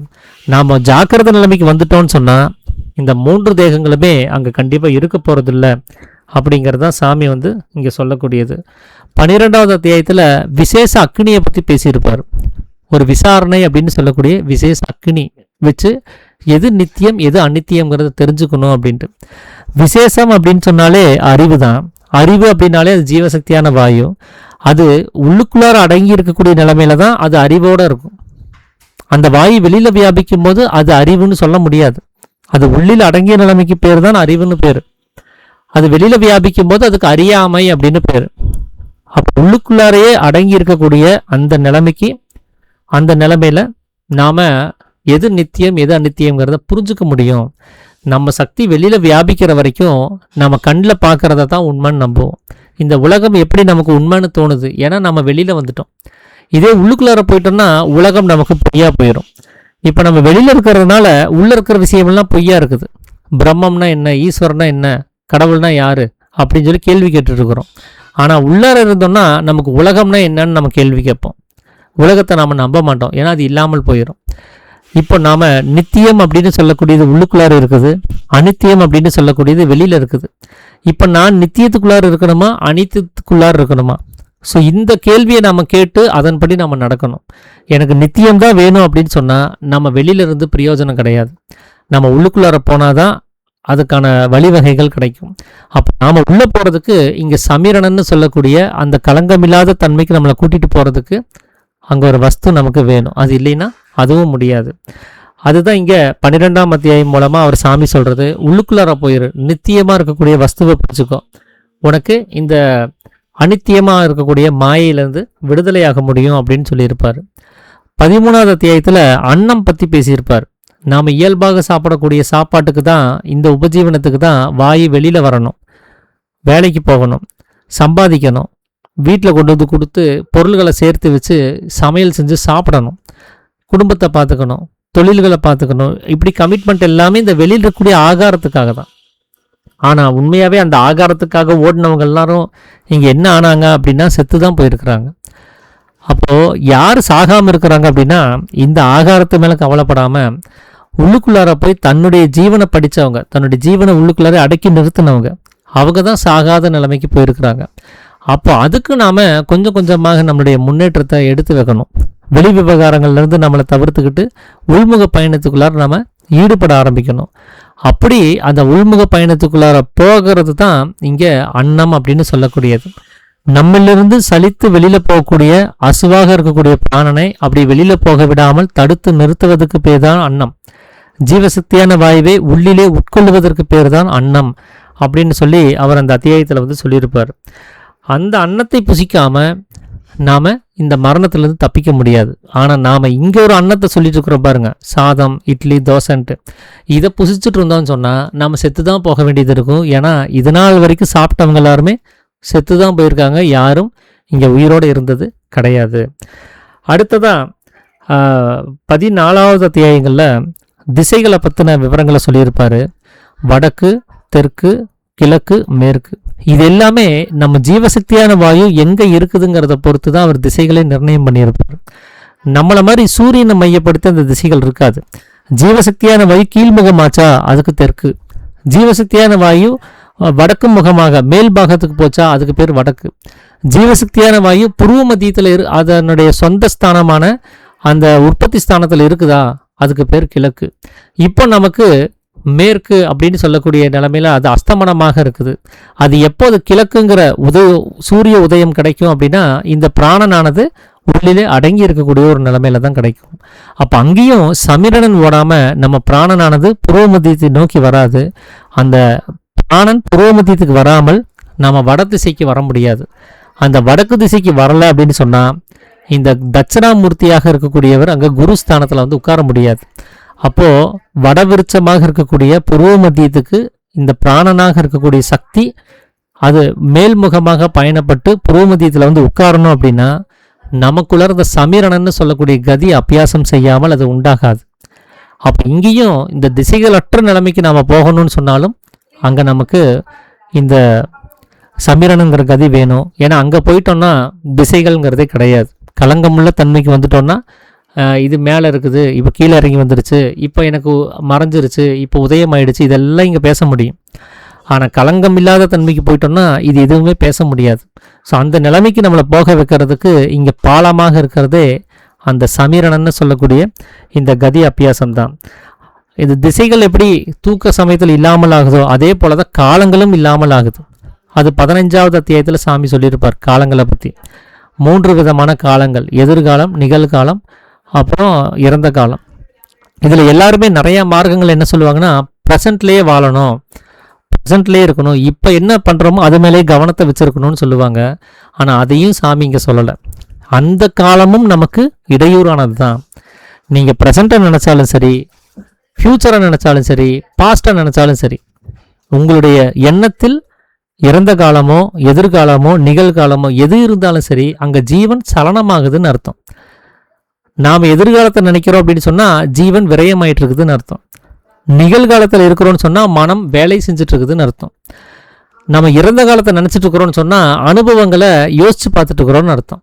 நேற்றுக்கு என்ன நடந்தது, நேற்று அவன் என்ன சொன்னான்னு சொல்லி நம்ம பதிவுகளை புரட்டி பார்த்துட்டு இருக்கிறோன்னு அர்த்தம். அப்போ அகங்காரம் அங்கே வேலை செஞ்சுட்டு இருக்குதுன்னு அர்த்தம். அப்போ இந்த 3 பேருமே இந்த 3 காலங்களிலும் ஒவ்வொருத்தரும் வேலை செஞ்சுட்டு தான் இருக்கிறாங்க. இவங்க வேலை செஞ்சாங்க அப்படின்னு சொன்னாலே இங்கே ஜீவசக்தி விரயமாகாமல் அது ஆகிறது கிடையாது. அப்போது களங்கமுள்ள தன்மையில் தான் இந்த 3 பேருமே வேலை செஞ்சுட்டு இருக்கிறாங்க. இவங்க வேலை செய்யக்கூடாதுன்னா களங்கம் இல்லாத தன்மைக்கு போகணும். அந்த நிலைமைக்கு போயிட்டா நமக்கு எதிர்காலமும் கிடையாது, நிகழ்காலமும் கிடையாது, அங்கே இறந்த காலமும் கிடையாது. அப்போ களங்கம் இல்லாத தன்மைக்கு போகணும்னா இந்த வெளியில் போகக்கூடிய வாயு அது உள் சுவாசமாக மாற்றி அமைச்சாகணும். மேலும் கீழும் உள்ளுக்குள்ளாரே நடந்தால் மட்டும்தான் அந்த ஒரு நிலைமையானது நமக்கு கிடைக்கும். இல்லைன்னா களங்கம் இல்லாத தன்மையை நோக்கி நம்மளால் போக முடியாது. இதே போல தான் 16வது அத்தியாயத்தில் விரதங்களை பற்றி பேசியிருப்பார். ஏகாதசி, பிரதோஷம், அப்புறம் சிவராத்திரி. நம்மிலிருந்து தசேந்திரியங்கள் வழியாக வெளியில் போகக்கூடிய ஜீவசக்தியான வாயுவை அப்படி அதை வெளியில் போக விடாமல் ஒரே கதியாக அதன் மேலே கொண்டு போய் புருவ மத்தியத்தில் சேர்க்கறதுக்கு பேர் தான் ஏகாதசி விரதம். பிரதோஷங்கிறது திரியோதசியோட கூடியிருக்கக்கூடிய நிலைமை. திரியோதசி அப்படின்னா திரிகுணங்களாக தசேந்திரியங்கள்னு சொல்லக்கூடிய உள்ளில் இருக்கக்கூடிய பஞ்சேந்திரியங்களாக இருக்கக்கூடிய உள்ளில் இருக்கக்கூடிய ஞானேந்திரியங்களும் வெளியில் இருக்கக்கூடிய கர்மேந்திரியங்கள் 5 ஆக மொத்தம் 10 இந்திரியங்கள் வழியாக திரிகுணங்களாக வெளியில் போகக்கூடிய ஜீவசக்தியான வாயுவை வெளியில் போக விடாமல் தடுத்து நிறுத்தும் போது அங்கே பிரதோஷம் அப்படின்னு சொல்லக்கூடிய விரதமானது நிவர்த்தியாகும். அதுதான் திரியோதசி. திரி கூட்டல் தசி, திரிகுணங்களாக தசேந்திரியங்கள் வழியாக வியாபிக்கக்கூடிய சக்தி. அதை தடுத்து நிறுத்துறதுக்கு பேர் தான் விரதம் அப்படிங்கிறது. சிவராத்திரி அப்படின்னு சொன்னால் ராத்திரி அப்படின்னா ரா அப்படின்னா மாயை, திரி அப்படின்னா 3 குணங்கள். இந்த 3 குணங்களாக வாயுவாக வெளியில் சலித்து வரக்கூடிய சக்திக்கு பேர் தான் ராத்திரிங்கிறது. இருட்டு அப்படின்னா எதையுமே அறிய முடியாத நிலைமைன்னு அர்த்தம். அதே பகல் அப்படின்னா எல்லாத்தையுமே அறியக்கூடிய ஒரு நிலைமை அப்படின்னு ஒரு நிலைமை இருக்குது. அப்போ இப்போ நமக்கு ராத்திரியாக இருக்குது. ஏன்னா 3 குணங்களாக இந்த நம்முடைய சக்தியானது வெளிமுகமாக சலித்து வர்றதுனால. இது எப்போ வெளியில் சலிக்காம தன்னுடைய புருவ மத்தியத்திலே அசையாமல் நிற்குதோ அப்போ நமக்கு பகல் அப்படின்னு சொல்லக்கூடிய நிலைமை உண்டாயிரும். அந்த இடத்துல தான் ஜீவனானது ஜாக்கிரத நிலைமைக்கு வரும். அப்போது ராத்திரியாக இருந்துச்சுன்னா ஜீவன் தூங்கிட்டு தான் இருக்கும். அப்போ சிவனுக்கு ஒரு ராத்திரி மட்டும்தான் அவர் தூங்குறாரு, மீதி எல்லா ராத்திரியும் முழிச்சிட்டு இருக்கிறாரு அப்படின்னு அதுக்கு அர்த்தம் கிடையாது. சிவராத்திரி அன்னைக்கு சிவன் தூங்கட்டும், ஒரு ராத்திரியாவது அவர் தூங்கட்டும், நாம முழிச்சிட்டு இருப்போம்னு சொல்லி முழிச்சிட்டு இருக்கிறதுக்கான விரதம் அது கிடையாது. ஜீவனானது எல்லா நாளுமே பிறந்ததுலேருந்து இந்த நிமிஷம் வரைக்குமே அது தூங்கிட்டே இருக்குது. அது என்னைக்கு விழிப்பு நிலைமைக்கு வருதோ அந்த நிலைமைக்கு பேர் தான் சிவராத்திரிங்கிறது. அந்த ராத்திரியாக இருக்கக்கூடிய மாயைங்கிற அவஸ்தையை அது விலக்கி ஜாக்கிரதை அப்படின்னு சொல்லக்கூடிய நிலைமைக்கு ஜீவனானது சிவனாக மாற்றமடையக்கூடிய ஒரு தன்மை அது. அந்த நிலைமையில் நம்ம வரணும் அப்படின்னு சொன்னால் நம்ம சுவாசமானது வெளிமுகமாக பயணிக்காமல் இந்த மாயையை உற்பத்தி பண்ணாமல் இருக்கணும். அப்படி உற்பத்தி பண்ணாமல் இருந்தால்தான் அது ஜாக்கிரதை நிலைமை நோக்கி போகும். அப்போது அங்கேயும் சமீரணன்கிற கதி தான் நமக்கு தேவைப்படுது உள்முகத்திலேயே பயணிக்கிறதுக்கு. அப்போ அந்த சமீரணனால தான் இந்த 3 விரதங்களுமே கூட நமக்கு பூர்த்தியாகக்கூடிய ஒரு நிலைமைங்கிறது கிடைக்குது. இதே போல தான் யோகங்கள் அப்படின்னு சொல்லியிருப்பாங்க 17வது அத்தியாயத்தில்.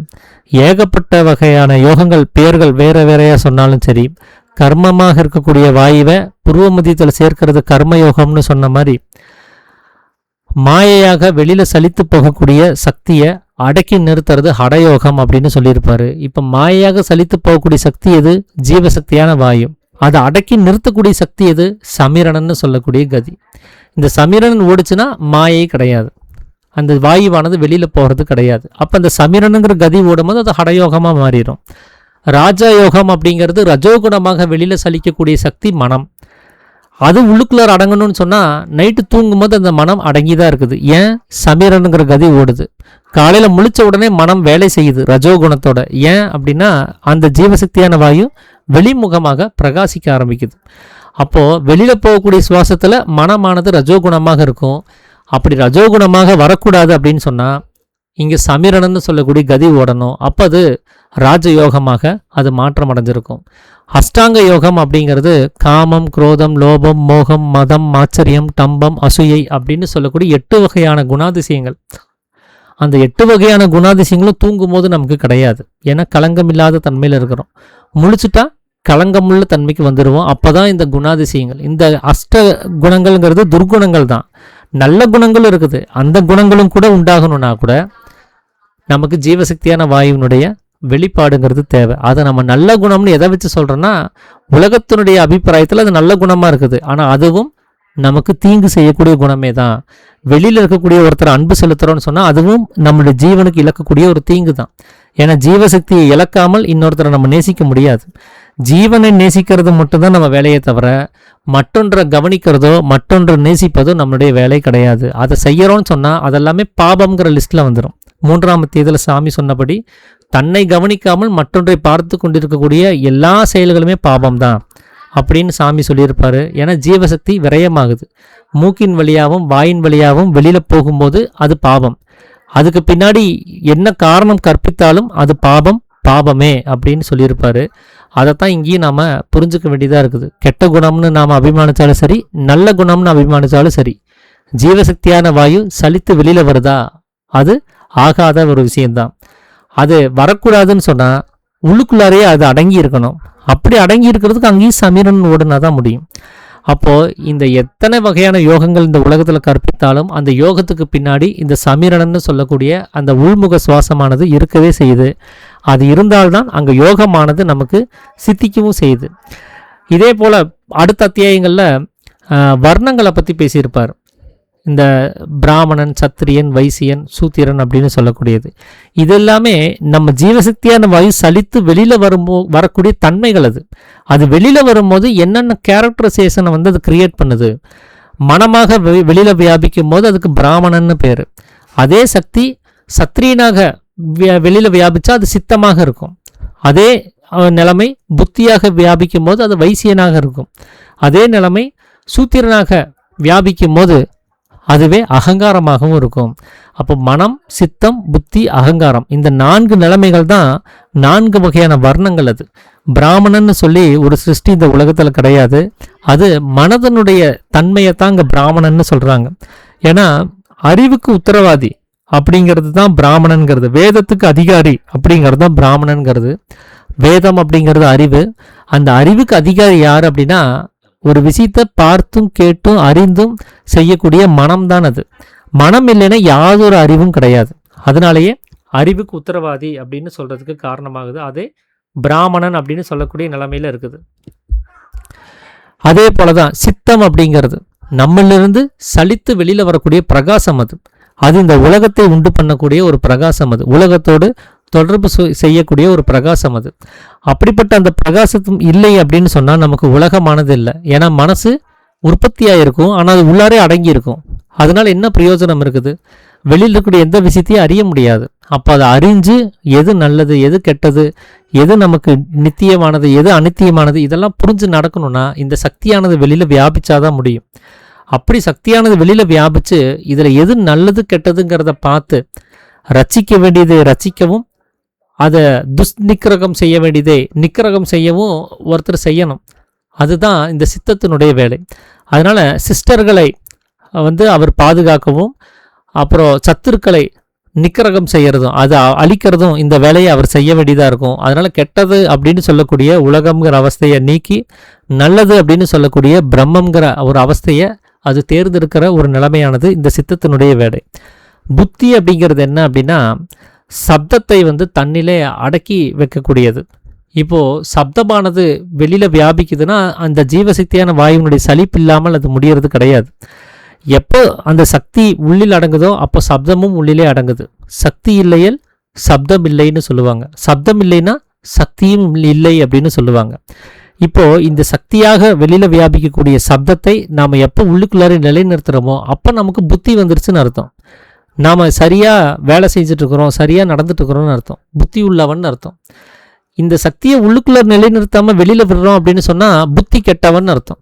புத்தி இல்லாமல் தப்பாக வேலைகளை செய்கிறாங்கன்னு அர்த்தம். அப்போ அவனுடைய பிஸ்னஸ் என்ன ஆகும்? ஒருத்தர் தப்பாக பிஸ்னஸ் பண்ணுறாரு, குறைந்த விலைக்கு எடுத்து வாங்கிட்டு நிறைய விலைக்கு விற்றாங்கன்னா அது லாபம்னு சொல்லலாம். ஆனால் இவர் விலை மதிக்கவே முடியாத ஒரு பொருளை குறைந்த விலையில் இருக்கக்கூடிய விஷயத்துக்காக அவர் அதை செலவு பண்ணுறாருன்னு சொன்னால் அதை புத்தி கெட்டவன் தான் சொல்ல முடியும்.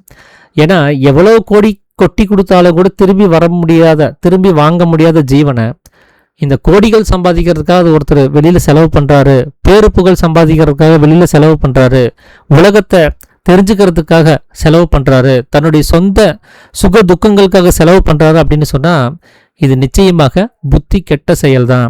புத்தி உள்ளவன் இந்த வேலையை செய்ய மாட்டான். ஏன் அவன் செய்கிறான்னா தான் செலவு பண்ணக்கூடிய ஜீவசக்தியினுடைய அந்த முக்கியத்துவம் என்னன்னு தெரியாததுனால.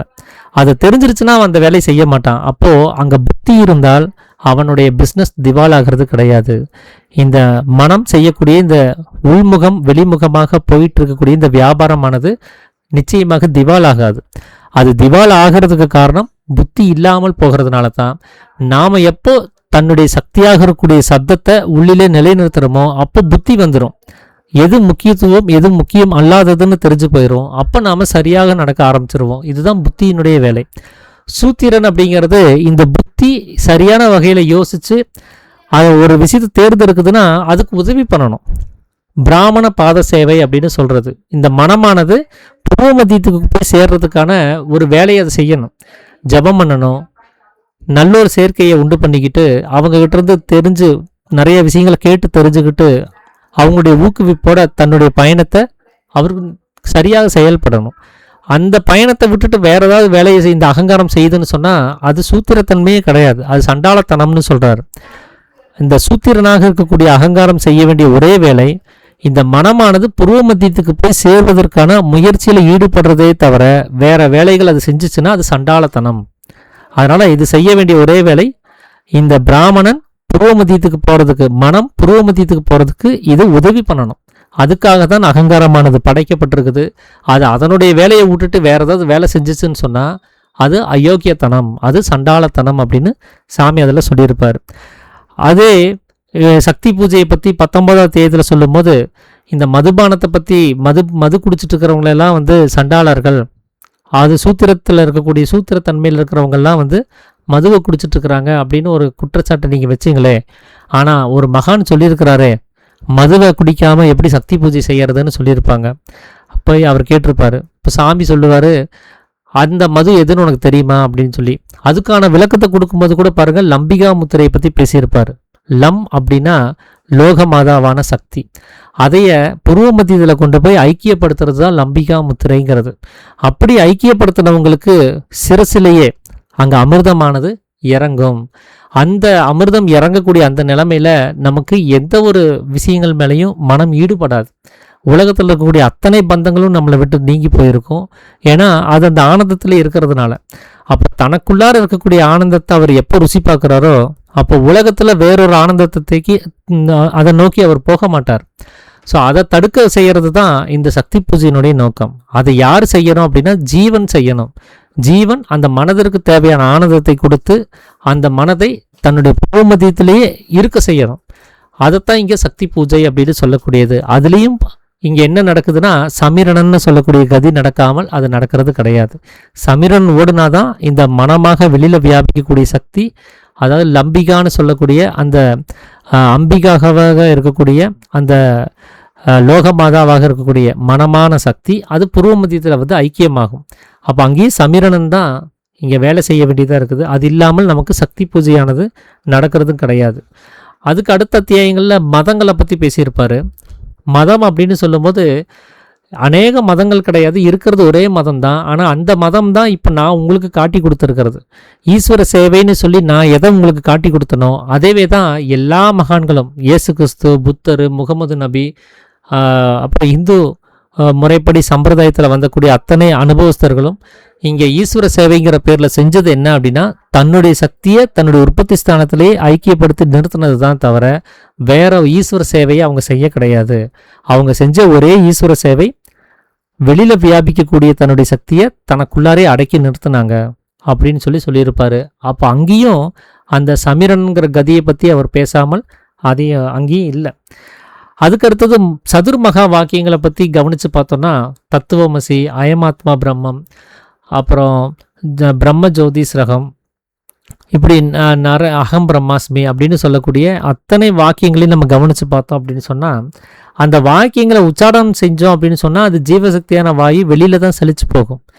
அதுக்கு பதிலாக அந்த வாக்கியத்தினுடைய அர்த்தத்தை தெரிஞ்சுக்கணும்னு சொன்னால் அங்கே நாம் தன்னுடைய சக்தியை உள்முகமாக திருப்பி அதை புருவமத்தியத்தில் ஐக்கியப்படுத்தும் போது நாம் அந்த அகம் பிரம்மாஸ்மின்னு சொன்னால் அந்த அகம் பிரம்மாஸ்மி நிலைமையிலே இருக்க முடியும். அது பிரம்மத்தை உணர்த்தக்கூடிய ஒரு வார்த்தை. அது பிரம்மம்னா என்ன அப்படின்னு கேட்டால் தத்துவமசி அப்படின்னு சொன்னால் அது பிரம்மத்தினுடைய தன்மை. அது அயமாத்மா பிரம்மம் அப்படின்னா அது பிரம்மத்தினுடைய தன்மை. அது அகம் பிரம்மாஸ்மின்னா அது பிரம்மத்தினுடைய தன்மை. அது அந்த தன்மையில் நாம் இருக்க முடியும். அப்போது ஒரு விஷயத்தை உணர்ந்து இருக்கிறதுங்கிறது நமக்கு சரியாக புரியுமா, இல்லை படித்து தெரிஞ்சுக்கிறது சரியாக புரியுமானா உணர்ந்து இருக்கிறது தான், நம்ம அதுவாகவே இருக்கிறது.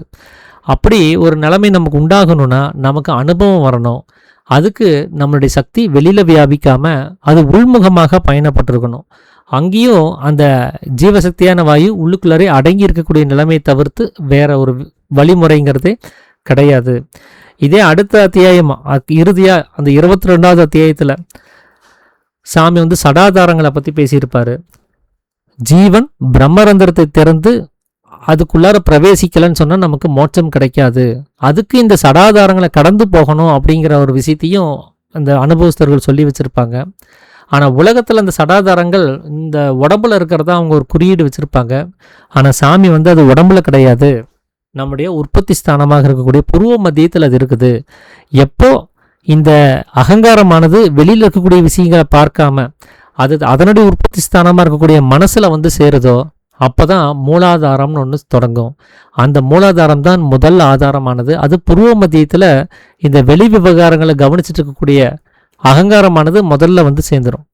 அதுக்கு அடுத்தபடியாக இந்த வெளியில் இருக்கக்கூடிய விஷயங்களுடைய பதிவுகளை சொல்கிறதுக்கு அங்கே அகங்காரமாக இருக்கக்கூடிய ஆள் இல்லாதனால மனசும் பின்னாடியே உள்ளுக்குள்ளார சேரும். ஏன்னா வெறுமனே பார்த்துட்டு இருந்தால் அதில் மனசுக்கு பிரயோஜனம் கிடையாது. அது உள்ளுக்குள்ளார பார்த்தா தான் அதுக்கு என்னன்னே தெரியும். அப்படி உள்ளே பார்க்கறதுக்காக மனமும் பின்னாடியே உள்ளே வர வேண்டியதாக இருக்கும். அதுதான் அங்கே சுவாதிஷ்டானம்னு சொல்லக்கூடியது. மனம் அதனுடைய ஒரு சொந்த ஸ்தானமான ஜீவனில் போய் சேரக்கூடிய ஒரு நிலைமை. அது அடுத்தது மணிப்புரகம்ங்கிறது அந்த ஜீவனோடு சேர்ந்து இருக்கக்கூடிய நிலைமை. இப்போ சொந்த ஸ்தானத்துக்கு ஜீவனை கவனிச்சாச்சு, ஜீவனோட ஒன்றரை கலந்து இருக்கக்கூடிய ஒரு நிலைமையானது. அதுதான் மணிப்புரகம். அது அந்த மனமாக இருந்த வெளியில் வியாபித்த பிரகாசமானது இப்போ உள்ளுக்குள்ளாரே பூரிச்சு இருக்கும், உள்ளுக்குள்ளாரே நிறைந்திருக்கும். பிரகாசம் அதிகமாக இருக்கக்கூடிய ஒரு நிலைமை அது. அடுத்தபடியாக வெறும் ஜீவன் மட்டுமே இருக்கக்கூடிய நிலைமை. இப்போ மனசும் ஜீவனும் ஒன்று சேர்ந்துருச்சுன்னா அங்கே ஜீவன் மட்டுமே இருக்கும். அந்த ஜீவன் மட்டுமே இருக்கக்கூடிய நிலைமை தான் அங்கே அநாகதம்ங்கிறது. அது ஜீவன் மட்டுமே ஆகக்கூடிய நிலைமையில் அந்த பிரகாசமானது நாசமாகுது. ஏன்னா மனமானது தன்னுடைய வேலையை முழுவதுமாக விட்டதுக்கப்புறம் அது பிரகாசிக்கக்கூடிய தன்மை அங்கே இழந்து போயிடுது. அதனால் அநாகதம் அப்படின்னா அக்னி நாசம்னு அர்த்தம். அங்கே பிரகாசமானது இல்லாமல் போகுது அப்படின்னு அர்த்தம். அப்போ சுத்த இருட்டாக இருக்கக்கூடிய ஜீவனுக்கு இருட்டாக இருக்கக்கூடிய நிலைமை. அடுத்தது தான் விசுத்தி அப்படின்னு சொல்லக்கூடிய நிலைமை. இப்போது அது வெளியில் பிரகாசிக்க வச்சு அதன் மூலமாக வெளி விவகாரங்களை கவனித்து அனுபவப்பட்டு இருந்த ஜீவனானது இப்போ வெளியில் பிரகாசிக்கிறதுக்கு பிரகாசமே இல்லை. அப்போ வெளியிலையும் வியாபிக்க முடியாது. இப்போ சும்மா தான் இருக்கணும். இப்போ சும்மா இருக்கக்கூடிய ஒரு நிலைமை தான் இங்கே விசுத்திங்கிறது. ஜீவனுடைய வேலையே என்ன அப்படின்னா வாயு ரூபமாக சலித்து வெளியில் ஓடுறது தான். அதுதான் அதனால தான் 5ஆம் அத்தியாயத்திலேயே ஜீவன் சிவனாகி வாயுவாக இருக்கக்கூடியது புருவ மத்தியத்தில் அப்படின்னு சொல்லியிருப்பார். ஜீவனுடைய இன்னொரு தன்மை அது வாயுங்கிறது. இங்கே விசுத்தி அப்படின்னா அப்படின்னா விசேஷம், அது அறிவு. அறிவு அப்படின்னா ஜீவசக்தியான வாயு. சுத்தி அப்படின்னா நிர்மலம். அந்த ஜீவசக்தியான வாயு அங்கே நிர்மலம் ஆயிடுச்சு, அது இல்லாமல் ஆயிடுச்சு. இந்த நிலைமையில அது ஜீவசக்தியான வாயுவாக கூட உடம்புல கீழே இறங்கி வர்றது கிடையாது. நார்மலாக இந்த 4வது ஸ்டேஜ் அனுபவிக்கிற வரைக்குமே கூட நம்ம உடம்புல ரத்த ஓட்டத்தை பார்க்க முடியும், உடம்புனுடைய இயக்கத்தை கவனிக்க முடியும். ஆனால் 5வது ஸ்டேஜுக்கு போயிட்டாங்கன்னு சொன்னால் இந்த இயக்கமானது நின்று போயிடும். ஏன்னா வாயு இல்லை அப்படின்னு சொன்னால் அங்கே ரத்தமும் ஓட போகிறதில்ல, அங்கே எந்த நடமாட்டமும் இருக்க போகிறதில்ல. அது இறந்ததற்கு ஒப்பான ஒரு ஸ்டேஜாக அது இருக்கும். வெளிமுகமாக பார்க்குறவங்களுக்கு என்ன இறந்து போயிட்டாங்க அப்படின்னு கேட்குற அளவுக்கு இருக்கும். ஆனால் உண்மையிலேயே அது உள்ளுக்குள்ளரே ஜீவனானது அடங்கி இருக்கக்கூடிய ஒரு நிலைமை, வேலை செய்யாமல் இருக்கக்கூடிய ஒரு நிலைமையாக இருக்கும். சுவாசம் கொஞ்சமேனும் வெளியில் வராது. சுவாசம் இருப்பதற்கான எந்த ஒரு தடயத்தையும் அங்கே பார்க்க முடியாது. அதுதான் விசுத்தி அப்படிங்கிறது. அது ஜீவசக்தியான வாயு, நிர்மலமான ஒரு நிலைமை. அதுக்கு அடுத்தது தான் ஃபைனல். அதுதான் மோட்சம்னு சொல்லக்கூடியது. அது ஆக்னை அப்படின்னு சொல்லக்கூடிய நிலைமை. அங்கே ஜீவன் இப்போ சிவனாக மாற்றம் அடைஞ்சு, எப்போது வாயுவாக சலிக்க தயாராக இல்லையோ அப்போது சிவனாக மாறிடும். அப்படி சிவனாக இருக்கக்கூடிய நிலைமையில் ஆனந்தித்து இருக்கக்கூடிய ஒரு நிலைமை. இதுதான் இந்த ஆதாரங்களுடைய நிலைமை. இதில் கவனித்து பார்த்தீங்கன்னா வெளிமுகமாக அகங்காரமாக பயணப்பட்ட வாயு எப்படி அந்த வாயுங்கிற அவஸ்தையே இல்லாமல் அது களங்கம் இல்லாத தன்மையில் ஆக்னைங்கிற நிலைமையில் சிவனாக மாறி ஈஸ்வரனாக மாறி ஆனந்தத்துக்கு வருது அப்படிங்கிறத அவர் ஸ்டெப் பை ஸ்டெப்பாக சொல்லியிருப்பார். ஸோ இங்கேயும் பார்த்தீங்கன்னா வாயுவினுடைய நடமாட்டம் இல்லாமல் கிடையாது. வாயு கொஞ்சம் கொஞ்சமாக தன்னுடைய வேலையை நிறுத்தி கடைசியில் வாயுவே இல்லாத நிலைமைக்கு போய் அப்புறமா களங்கம் இல்லாத தன்மைக்கு போகிறத தான் இங்கே சடாதாரங்களுடைய கடைசி நிலைமையாக ஆக்னைங்கிற நிலைமையை இங்கே நம்ம சொல்லிகிட்ருக்குறோம். அடுத்ததாக பிரம்மானந்தத்தை பற்றி இதில் பேசியிருப்பார். பிரம்மம் அப்படிங்கிறது சுக்கிலம். அந்த சுக்கிலம் தான் சம்யோக சமயத்துலேயும் சரி, நாம் எந்த ஒரு வேலையை செய்யும் போது இந்த உலகத்தில் அது இந்த பஞ்சேந்திரியங்கள் வழியாக வாயுவாக சலித்து வெளியில் வரக்கூடிய நிலைமையில் இருக்குது. மற்றொன்றை நம்ம கவனிக்கிறதுக்கு அதுதான் காரணமாக இருக்குது. அப்படி வாயுவாக சலித்து வரக்கூடிய தன்னுடைய சக்தியை தான் அவர் தடுத்து நிறுத்த சொல்கிறார். நம்ம மற்ற விஷயங்களுக்காக அதை செலவு பண்ணுறோன்னு சொன்னால் அது ஸ்திரீ புருஷ சேர்க்கைக்காக மட்டும் அதை செலவு பண்ணுறது மட்டும் அது திருட்டு கிடையாது. தன்னுடைய சொந்த சொத்தை தானே திருடி திங்கிறதுங்கிறது அது சம்யோக சமயத்தில் மாத்திரம் கிடையாது. எப்பெல்லாம் இந்த சுக்கிலம் தீருதோ அது எல்லாமே திருட்டு தான். எதுக்கெல்லாம் இந்த சுக்கிலத்தை செலவு பண்ணுறோமோ அது எல்லாமே திருட்டு தான். பார்க்கறதுனாலையும் செலவாகுது, அது திருட்டு தான். கேட்கறதுனாலையும் செலவாகுது, அதுவும் திருட்டு தான். அதனால் தன்னுடைய ஜீவனை நேசித்து அதை உள்நிலைப்படுத்தாமல் வெளிமுகமாக நம்ம செய்யக்கூடிய அத்தனை வேலைகள்லையுமே இந்த சுக்கில திருட்டுங்கிறது இருக்கவே செய்யுது. அப்படி திருடுறவங்க எல்லாருமே தன்னுடைய சொந்த சொத்தை தானே திருடி தின்று நசிப்பித்து செத்து போகிற நிலைமைக்கு போகக்கூடியவங்க தான். அது போகக்கூடாது அப்படின்னு சொன்னால் மற்றொன்றை பார்க்காமல் தன்னை மட்டுமே பார்த்து கொண்டிருக்கணும். அப்படி தன்னை மட்டுமே பார்க்கணும்னு சொன்னால் அங்கே சமீரணன்னு சொல்லக்கூடிய கதி வேணும். இங்கே வெளிமுகமாக வாயு பயணப்பட்டுருச்சுன்னா மற்றொன்றுங்கிறது அங்கே உற்பத்தி ஆயிரும். அப்போ ஆட்டோமேட்டிக்காக அது பின்னாடி ஓட ஆரம்பிச்சிடுறோம். இந்த மற்றொன்றுன்னு நாம் சொல்லக்கூடிய இந்த உலகம்ங்கிற அவஸ்தை இருந்தால் தானே நாம் அதை கவனிக்கிறதுக்கு. அதை நம்ம இல்லாமல் செஞ்சிட்டோன்னு சொன்னால் தன்னை மட்டுமே பார்க்கக்கூடிய நிலைமைங்கிறது தான் அங்கே யதார்த்தமாக இருக்கும். அதுக்கு இங்கே சமீரணன்னு சொல்லக்கூடிய அந்த கதியானது நமக்கு வேணும். அதனால் நாம் எல்லாரும் ஆனந்தத்திலிருந்து உற்பத்தி ஆனோம். ஆனந்தத்தவே எதிர்பார்த்துட்டு இருக்கிறோம் எல்லா செயல்கள்லையும். ஆனால் ஆனந்தத்தில் யாருமே தன்னுடைய நிலைமையை லயிக்கிறது கிடையாது. எல்லாருமே இப்படி தான் நினச்சிட்டு ஒவ்வொரு வேலையும் செஞ்சுட்டு இருக்கிறோம். ஆனால் அது நடக்கிறது கிடையாது. அப்போது நம்ம ஆனந்தத்திலே லயிக்கணும்னு சொன்னால் மற்றொன்றை பார்க்காம தன்னைத்தானே பார்த்து கொண்டிருக்க வேண்டும். எப்போ தன்னை பார்க்காமல் மற்றொன்றை பார்த்து கொண்டிருக்கிறோமோ அப்பொழுது தான் இன்னதென்று அறியாமல் செத்துப்போவதற்கு காரணமாகிறது அப்படிங்கிறார். அப்போது நம்ம மற்றொன்றை பார்க்குறோன்னு சொன்னால் செத்துட்ருக்குறோன்னு அர்த்தம். ஜீவசக்தி வெளியில் போயிட்டுருக்குதுன்னு அர்த்தம். அப்போ இந்த ஜீவசக்தியான வாயு வெளியில் போகக்கூடாதுன்னு சொன்னால் அங்கே சமீரன் வந்தால் தான் முடியும். அப்போ சமீரன் எப்போ வருதோ அப்போ தான் தன்னைத்தானே பார்த்து கொண்டிருக்கிறோம்னு அர்த்தம். அப்போ இங்கேயும் அவர் அந்த அசாதாரண வைத்தியருடைய செயல்பாட்டை பற்றி தான் இங்கே பேசுகிறார். இப்படி இந்த 22 அத்தியாயங்களையுமே அவர் சமீரணனை பற்றி ஒவ்வொரு விஷயத்தையும் அது என்னென்ன தடுத்துட்டு இருக்குது, ஒவ்வொரு விஷயத்துக்கு அது இதெல்லாம் எப்படியெல்லாம் உதவி செஞ்சுட்ருக்குது, ஒவ்வொரு விஷயத்தினுடைய செயல்பாட்டுக்கு பின்னாடி அவர் எப்படியெல்லாம் இங்கே இயங்கிட்டு இருக்கிறாருன்னு இவ்வளோ டீட்டெயில் கொடுத்துட்டார். ஆனால் ஒருத்தர் என்கிட்ட ரொம்ப சிம்பிளாக ஒரு கேள்வி கேட்டார், அசாதாரண வைத்தியர்னா யார் அப்படின்ட்டு. இப்போ இவ்வளோ டீட்டெயிலையும் சொன்னாதான் அவர் யாருங்கிறதே நமக்கு புரியும். சாமி ஏன் அவருக்கு நமஸ்காரம் பண்ணினாரு அப்படிங்கிறதே நமக்கு அப்போ தான் அந்த விவரம் தெரிய வரும். அதனால தான் அவர்கிட்ட நான் சொல்லியிருந்தேன், இதை தனியாகவே பேசுகிறேன்னு சொல்லிட்டு. கொஞ்சம் நாள் எடுத்து கூட பேசியிருக்கலாம். ஏன் உடனே 4 நாள்லேயே பேசினேன் அப்படின்னா, நான் அவர்கிட்ட பேசுகிறேன்னு சொன்னதே நான் மறந்து போயிடுவேன்.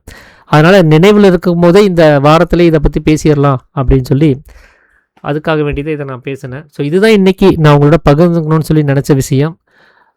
வேறு யாராவது ஏதாவது விஷயங்களை பகிர்றதுக்கு தான் பகிர்ந்துக்கலாங்கய்யா. அனைவருக்கும் ஆத்த நமஸ்காரங்க.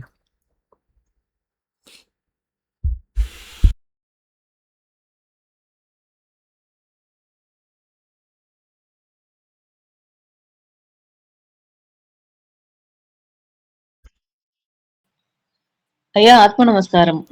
அம்மா சொல்லுங்கம்மா. ஐயா இப்ப இந்த சமீரணன் கதி ஓடுனா வெளியில நடக்கிற எந்த விஷயத்தையும் ரிஜிஸ்டர்ல வச்சுக்க முடியாதாங்க ஐயா? முடியாதும்மா, வச்சுக்க முடியாதுங்களா? முடியாது. ஏன்னா நாம ஒரு விஷயத்த பார்த்து நாம் அதை பதிவு பண்ணுறோம் அப்படின்னு சொன்னால் அதுக்கு பின்னாடி வந்து அகங்காரம்ங்கிறது வேணும். புத்தி அகங்காரம் இந்த 2 பேருடைய செயல்பாடு இல்லாமல் நாம் ஒரு விஷயத்தை பதிவுக்குள்ளே கொண்டு வர முடியாது. அந்த புத்தி சமீரன் கதி வந்ததுன்னா வெளி உலக விஷயம் இருக்காது இருக்காது இருக்காது இருக்காது. ஏன்னா இந்த வெளி உலகம்ங்கிறது என்னது? சொப்பனம். அது கனவு. அந்த கனவை நீங்க தெரிஞ்சே காண முடியாது. நீங்க ஜாக்கிரதை நிலைமைக்கு வந்துட்டீங்கன்னு சொன்னா உங்களால கனவே காண முடியாது. நீங்க கனவு போறது வரது எல்லாம் நிறுத்த வேண்டியதானாங்களா ஐயா?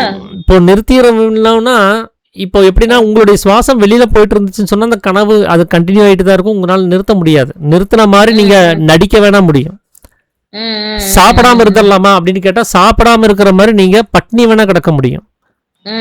ஆனா அந்த பசிங்கிறது வரவே செய்யும். அந்த பசி வராமல் தடுக்கிறதுக்கு என்ன வழி? சாப்பிட்றதுக்கு தூண்டுற அந்த நிலைமைய வராவிடாம தடுக்கணும். அதுதான் இங்க முக்கியம். அது தூண்டிடுச்சுன்னா அதை நீங்க செஞ்சுதான் ஆகணும். ஏன்னா அதை தூண்டுறதுக்கு நீங்க வழி கொடுத்துட்டீங்க. இந்த உலகம்ங்கிற அவஸ்தைய உண்டாகாம தடுக்கிறது தான் இங்க சாமி சொல்றாரு. உண்டானதுக்கு அப்புறம் அதுல யாரும் இயங்காதீங்க, யாரும் வேலைக்கு போகாதீங்க, யாரும் சாப்பிடாதீங்க, யாரும் சுவாசிக்காதீங்க அப்படின்னு அவர் சொல்லலை. இந்த உலகம்ங்கிற அவஸ்தை உண்டாக்க கூடாது. ஒருவேளை உண்டாயிடுச்சுன்னா நாம் அதோட பயணப்பட்டு தான் ஆகணும். வேற வழி கிடையாது நமக்கு. அப்ப அது உண்டாக்க கூடாதுன்னு சொன்னா இது வரவிடாம தடுக்கிறது எது? இப்போ வேலைக்கு போக வேண்டாம்னு சொன்னீங்க இல்லையா, கேட்டீங்க இல்லையா? இப்போ எதுக்காக வேலைக்கு போறீங்க? இப்ப மறக்குதுன்னா அப்புறம் வேலையில போனா நம்ம அது கரெக்டா பெர்ஃபெக்ட்டா பண்ண முடியாது இல்லையா? அதான் இப்போ எதுக்காக வேலைக்கு போறீங்க? இல்ல கேக்குறேன் நான். நம்ம குடும்பம் எல்லாருமே உலகத்துல இருக்கிற அத்தனை பேருமே எதுக்காக வேலைக்கு போறாங்க? நாம ஜீவித்து இருக்கணும், நம்ம குடும்பத்தை பாத்துக்கணும், அந்த பொறுப்பு இருக்குல்லங்க ஐயா. ஆமா. இப்ப நடுவுல தானே நம்ம இதுக்குள்ள பயணப்பட்டு இருக்கோம். அதுக்கு முன்னாடி வரைக்கும் நம்ம உலகவாசியா தானே இருக்கிறோம். ஆமா. இப்ப திடீர்னு நம்ம வந்து நல்லா ஜபம் பண்ணி அந்த மாதிரி ஒரு சூழ்நிலை வந்துருச்சுன்னா அப்ப நாம எப்படிங்க ஐயா நம்ம ஃபேமிலி எல்லாம் ரன் பண்ணணும் தானே? இப்போ நைட்டு தூங்குறீங்க, உங்க குடும்பத்தை பத்தியோ உங்க குடும்பத்தை பத்தின அக்கறையோ கவலையோ ஏதாவது இருக்குதா? இல்லையே. அதே குடும்பத்துல அதே ரூம்ல நீங்க எல்லாரோடையும் தூங்கிட்டு தான் இருக்கிறீங்க. ஆமா. ஏன் அவங்க மேல அக்கறைப்படவே இல்லை நீங்க தூங்கும் போது? ஏன்னா தெரியல, நான் இருக்கிறதே தெரியல. அப்போ நாம வந்து இந்த உலகம்ங்கிற அவஸ்தையை உண்டாக்கி வாயுவானது சலித்து வெளியில வந்தாதான் அவங்க இருக்கிறதே நமக்கு தெரிய வருது. அது தெரிய வந்துச்சுன்னா நாம அந்த பதட்டப்படத்தான் செய்வோம், அவங்க மேல பரிதாபப்படத்தான் செய்வோம், அவங்களுக்காக ஓடத்தான் செய்வோம். அவங்க மேல கவனம் வராதப்ப நாம நம்ம வேலையை பார்த்துட்டு இருந்தோம், தன்னை மட்டுமே கவனிக்கிற வேலையில இருந்தோம். பையனுக்கு காய்ச்சலா இருக்கும், மருந்து குடிக்க வச்சு படுத்து தூங்கி இருப்போம். பகலெல்லாம் அதே நினப்புல இருக்கும், ஐயோ பையனுக்கு காய்ச்சலா இருக்குதே, ரொம்ப கஷ்டப்படுறானே, இப்போதான் இந்த காய்ச்சல் சரியாகும் அப்படின்னு அதவே நினைச்சிட்டே இருப்போம் பகல் முழுவதும். நைட்டு மருந்தை கொடுத்துட்டு படுத்துட்டோம்னு சொன்னா அவனை பத்தின நினைவே இருக்காது. அவன் மட்டும் இல்ல, நம்ம காலிலேயே அடிபட்டு இருக்குது அப்படின்னு சொன்னா நான் பகல் முழுவதும் வலிச்சுக்கிட்டே இருக்கும். அந்த வலியை பத்தி யோசிச்சுக்கிட்டே இருப்போம், காயத்தை பத்தி யோசிச்சுக்கிட்டே இருப்போம். இங்க நடக்க முடியல, அங்க அசௌகரியமா இருக்குது, இதை செய்ய முடியலன்னு சொல்லி அதவே கவலைப்பட்டுட்டே இருப்போம். தூங்கிட்டோம்னா எந்த கவலையும் கிடையாது இல்லையா? ஏன் இந்த டிஃபரன்ஷியேட்? வாயு வெளியில வரும்போது வரக்கூடிய எந்த விஷயமோ வாயு உள்ளில் அடங்கும் போது ஏன் வரல? இதுதான் சாமி கேட்டுக்கிட்ட அந்த அவருடைய ஆன்மீகத்துல அவர் ஸ்டெப் எடுத்து வைக்கும் போது அவர் கேட்டுக்கிட்ட முதல் கேள்வி இதுதான். ஏன் நைட்டு தூங்கும் போது மனசு அடங்கி போகுது, ஏன் முழிச்சிட்டு இருக்கும் போது அடங்கல? ஏன் பகல் முழுவதும் நம்ம பந்தமாக பற்றி பிடிக்கிறது எதுவுமே இரவுல இருக்கிறது இல்ல. சரி நாம ஆமா அடங்கி இருக்கு. இதை அவர் கேட்டுக்கிட்டாருன்னு நான் சொல்றேன். இப்ப அவர் மட்டும் இல்ல, அந்த நாம பற்றி பிடிக்கிறது மட்டும் கிடையாது, நம்மள இதெல்லாம் பற்றி பிடிச்சதுக்குன்னு நினைச்சிட்டு இருக்கிறோமோ அது கூட அங்க பிடிக்கிறது கிடையாது. இப்ப பசின்னு ஒண்ணு இருக்குது, 4 மணி நேரத்துக்கு ஒரு தடவை பசிச்சுட்டே இருக்குது பகல்ல. ஓகே. ஆனா நைட் 8 மணி நேரம் தூங்குறோம், ஒரு நேரம் கூட பசிக்க மாட்டேங்குது இல்லையா? அப்போ நம்மளை எதுக்கு பற்றி பிடிக்குதுன்னு நாம நினைச்சிட்டு இருக்கிறோமோ அது கூட நம்மளை பற்றி பிடிக்க மாட்டேங்குது. அப்போ இது எல்லாமே இந்த சொப்பனம்ங்கிற நிலைமைக்கு வரும்போது தான் எனக்கு ஒரு மகன் இருக்கிற மாதிரியும், எனக்கு ஒரு மனைவி இருக்கிற மாதிரியும், நான் ஒரு குடும்பத்தை நடத்துகிற மாதிரியும், ஒரு தொழிலில் வேலை செய்கிற மாதிரியும், நான் சாப்பிட்ற மாதிரியும், எனக்கு உடம்பு சரியில்லாத மாதிரியும், நான் ஆரோக்கியமாக இருக்கிற மாதிரியும் ஒவ்வொன்றா நான் கற்பனை பண்ணிட்டு இருக்கிறேன். புரியுது புரியுது. சொப்பனம் தான். இந்த சொப்பனத்திலிருந்து விடுதலையாகணுங்கிறது தான் இங்க முக்கியம். ஆனா சொப்பனம் தீராமல் அது சொப்பனம் தான் நம்மளால புரிஞ்சுக்க முடியுமா? புரிஞ்சுக்க முடியாது. தூக்கத்திலிருந்து முதல்ல நமக்கு ஒரு தெளிவு வரணும். ஆமா. தூக்கம் எப்போ நம்மள நீங்குது அப்படின்னா ஜாக்கிரதை நிலைமை வரும்போது தான் தூக்கம் நீங்கும். தூங்கிட்டு இருப்போம், கனவு ஓடிட்டு இருக்குது, சிங்கம் துரத்துது, கால் தடிக்கு கீழே விழுகிறோம், உருண்டி போய் ஒரு டீலால விழுந்துட்டோம், பயம் வந்துருச்சு, செத்துட்டோமோன்ட்டு பார்த்தா எந்திரிச்சு முழிச்சு பார்த்தா நாம கட்டில இருந்து தான் உருண்டி கீழே விழுந்திருக்கோமே தவிர அந்த டீலால இருந்து கிடையாது. ஏன் அந்த தூக்கம் கலைஞ்சிச்சுன்னா நம்ம அந்த பயத்துல அந்த உணர்வுல அங்க தூக்கம் கலைஞ்சு போயிடுச்சு. ஏன்னா ஜாக்கிரதை நிலைமை வந்துருச்சு, செத்துட்டோமா நம்ம அப்படிங்கிற அந்த பய உணர்வுல ஜாக்கிரதை நிலைமை வந்துருச்சு, அதனால தூக்கம் போயிடுச்சு. தூக்கம் போனதுனால தூக்கத்தை அடிப்படையாக வச்சிருக்கக்கூடிய கனவும் காணாம போயிடுச்சு. அப்புறமா பார்த்தா காட்டையும் காணும், சிங்கத்தையும் காணும், பார்த்தா நம்ம வீட்டில் இருக்கிறோம் இல்லைங்களா? அப்போ தூக்கம் கலைஞ்சதுக்கு காரணம் என்ன? ஜாக்கிரதை நிலைமை, விழிப்பு நிலைமை இல்லைங்களா? இப்போ சாமி 7ஆம் அத்தியாயத்துல என்ன சொல்றாருன்னா, இந்த உலகம்ங்கிற கனவை நாம கண்டுட்டு இருக்கிறோம், இந்த கனவு உண்மைன்னு நம்ம நம்பிட்டு ஒரு கனவு காண்ற மாதிரி இந்த உலகத்தையும் உண்மைன்னு நம்பி பயணப்பட்டு இருக்கிறோம். ஏன் அப்படின்னா அது உண்மைதான் அப்படின்னு நம்புறதுக்கு காரணம் நாம தூங்கிட்டு இருக்கிறோம், எது உண்மை நிலைமைன்னு தெரியாம இருக்கிறோம், அறியாமையில இருக்கிறோம்.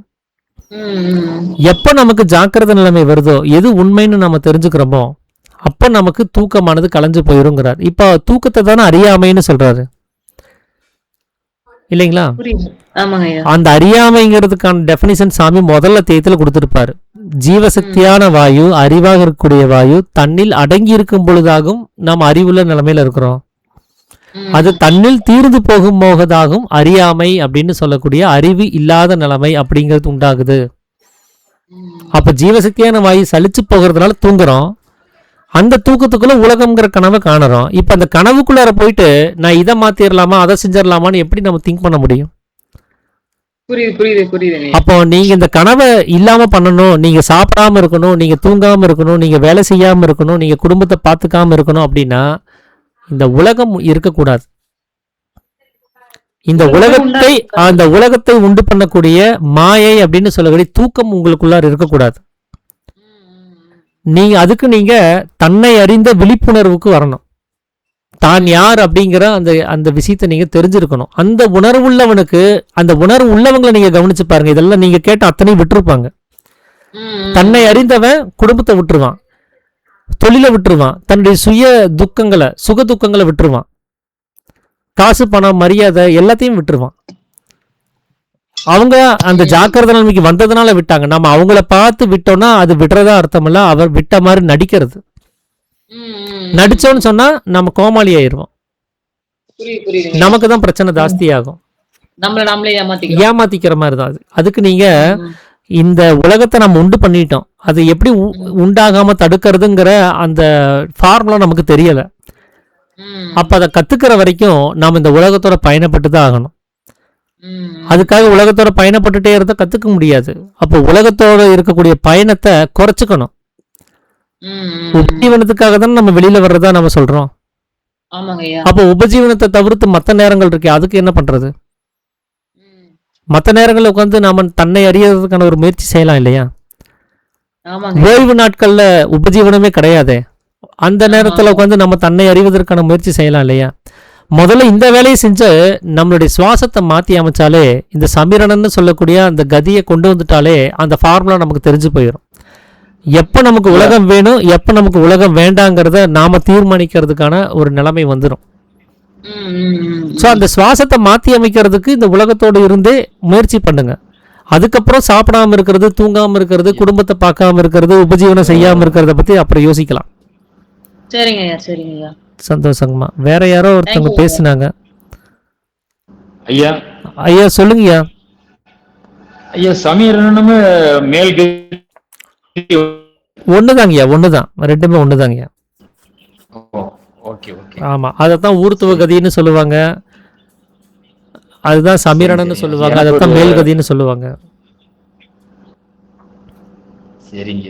இருக்கிறது ரெண்டே கதி தாங்கய்யா. ஒன்று வந்து ஜீவசக்தியான வாயு, அது வெளியில போகக்கூடியது. இன்னொன்று சமீரணன்கிற கதி, அது உள்ளுக்குள்ளார ஓடுறது. உள்ளிலே கதாகதம் செஞ்சால் அதுக்கு சமீரணன், உள் வெளியாக கதாகதம் செஞ்சால் அதுக்கு வாயு. இந்த ரெண்டு கதி தான் சாமி சொல்லியிருக்கிறாரு. ஐயா ஊத்துவ கதிங்கிறது அதே தான், உள்ளுக்குள்ளாரே ஓடக்கூடிய கதி தான் அவங்க சொல்றாங்க. ஊத்துவ கதி. ஆமா, அதே தான். சாமி ஊர்த்துவ கதிங்கிறது வந்து அவர் மேல் கதி அப்படிங்கிற பேர்ல தான் மென்ஷன் பண்ணியிருக்கிறாரு.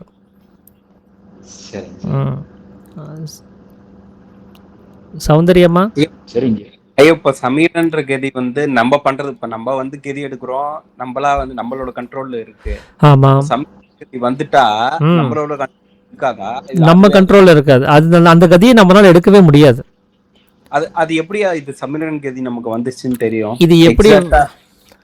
அப்போ நமக்கு வந்து இந்த உலகம்ங்கிற அவஸ்தை இருக்காது. தூங்கி கொண்டிருக்கும் போது நம்முடைய நிலைமை எதுவோ அது தூங்காத சமயத்துல ஆகி தீரும்னு சொல்றாரு இல்லையா? அப்பொழுது நம்மளே பிரகாசிக்கிறது அப்படின்னு சொல்லியிருப்பாரு. அதுதான் தூங்காமல் தூங்கி சுகம் பெறுவது எக்காலம் அப்படின்னு சொன்னது. அப்போ தூக்கத்தில் இருக்கக்கூடிய கதி தூங்காத சமயத்திலையும் வரும் அப்படிங்கிறாரு. அது வர்றதுக்கு தான் இந்த கதியை மேலும் கீழும் அபியாசம் செஞ்சுட்டே இருக்க சொல்றாரு. அது நிஷ்டை அப்படின்னு சொல்லக்கூடிய நிலைமையில நீங்க போயிருவீங்க அந்த கதி வந்துச்சுன்னா. இப்போ நம்முடைய முயற்சியில மனமானது அடங்குச்சு அப்படின்னு சொன்னா அதுக்கு பேர் நிஷ்டை. நம்ம முயற்சி இல்லாமல் மனமானது அடங்குச்சு அப்படின்னு சொன்னா அதுக்கு பேர் தூக்கம். மனம் வேலை விட்ட சமயம், மனம் ஓய்வில் இருக்கக்கூடிய சமயம்னு பேரு. அப்போ நிஷ்டையில கண்டிப்பா இந்த சமீரன் கதி ஓடும். கதி ஓடாமல் நிஷ்டையானது கிடைக்காது. இப்போ நிஷ்டையோட தொடர்ச்சி தான், அதாவது வந்து முடிவு தான் வந்து சமாதி. ஆமா ஆமா ஆமா, நிஷ்டை நீண்டு போகும்போது சமாதி நிலைமைக்கு போயிடும். சரி, இப்போ அங்க அந்த இடத்துல சமீரன் கதி வந்து அடங்கிடுமா? அடங்கி, அதான் சொன்னனே, விசுத்திங்கிற ஸ்டேஜ்லயே அங்க சமீரணன் இருக்காது. சமீரணனும் அங்க நிற்கவே செய்யும், அந்த உள் சுவாசமும் நிற்கவே செய்யும். அதுதான் விசுத்தி. அந்த ஜீவசக்தியான வாயு அது சமீரணனாகவும் இருக்காது, வாயுவாகவும் இருக்காது. ஜீவன் தன்னுடைய வேலையை நிறுத்திடுச்சுன்னு சொன்னா அது அக்ஷரமாக தானாக தன்மயமாக இருக்கிற நிலைமையா மாறிடும். விசுத்தி வரைக்குமே அந்த சமீரனுங்கிற கதி ஓடிட்டு தான் இருக்கும். விசுத்திக்கு அப்புறம் ஆக்னைக்கு வந்துடுச்சுன்னா அங்க ஓடாது.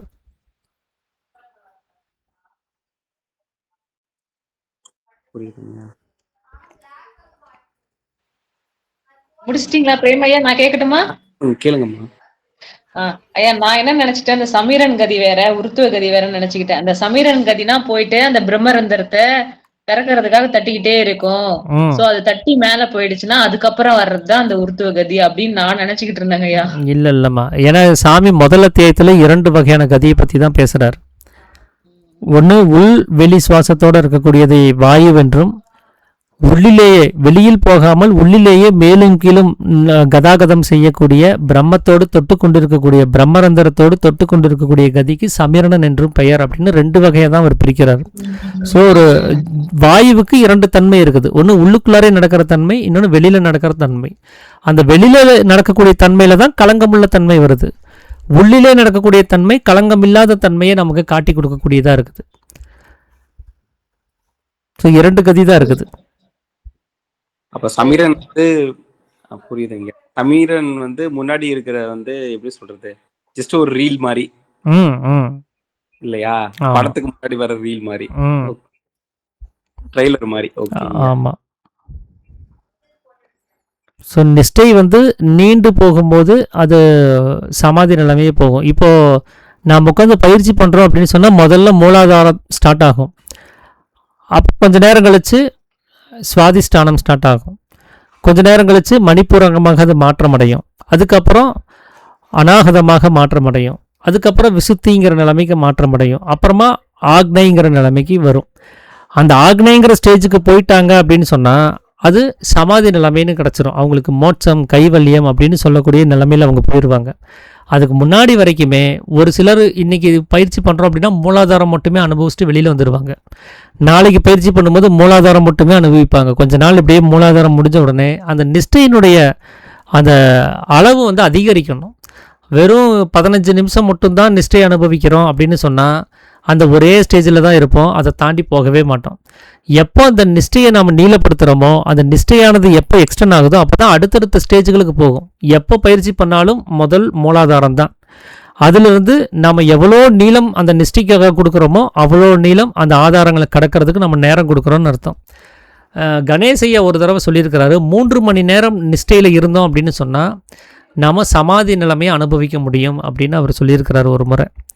அதனால தான் பழனி அந்த ஒரு விஷயம் நடக்கும்போது சாமி வந்து அங்கே கூட இருக்கிறவங்களுக்கெல்லாம் ஒரு 2-3 மணி நேரத்துக்கு வந்து ஒவ்வொருத்தருக்கும் ஒவ்வொரு வேலையை கொடுத்து அனுப்பிட்டு அவர் தனியாக இருக்கும்போது அவர் சமாதி ஆனார். இல்லைன்னா இவங்க சமாதியாக விட மாட்டாங்க. அதனால் எல்லாத்துக்கும் ஒவ்வொரு வேலையை கொடுத்துட்டு அவர் ஒரு 2-3 மணி நேரம் யாருமே கிட்ட நெருங்காமல் பார்த்துக்கிட்டு தான் அவர் சமாதி நிலைமையவே அவர் அடைஞ்சார் அப்படின்னு ஒரு விஷயத்த தகவலை கணேசையே எனக்கு சொல்லி கொடுத்துருக்கிறார்.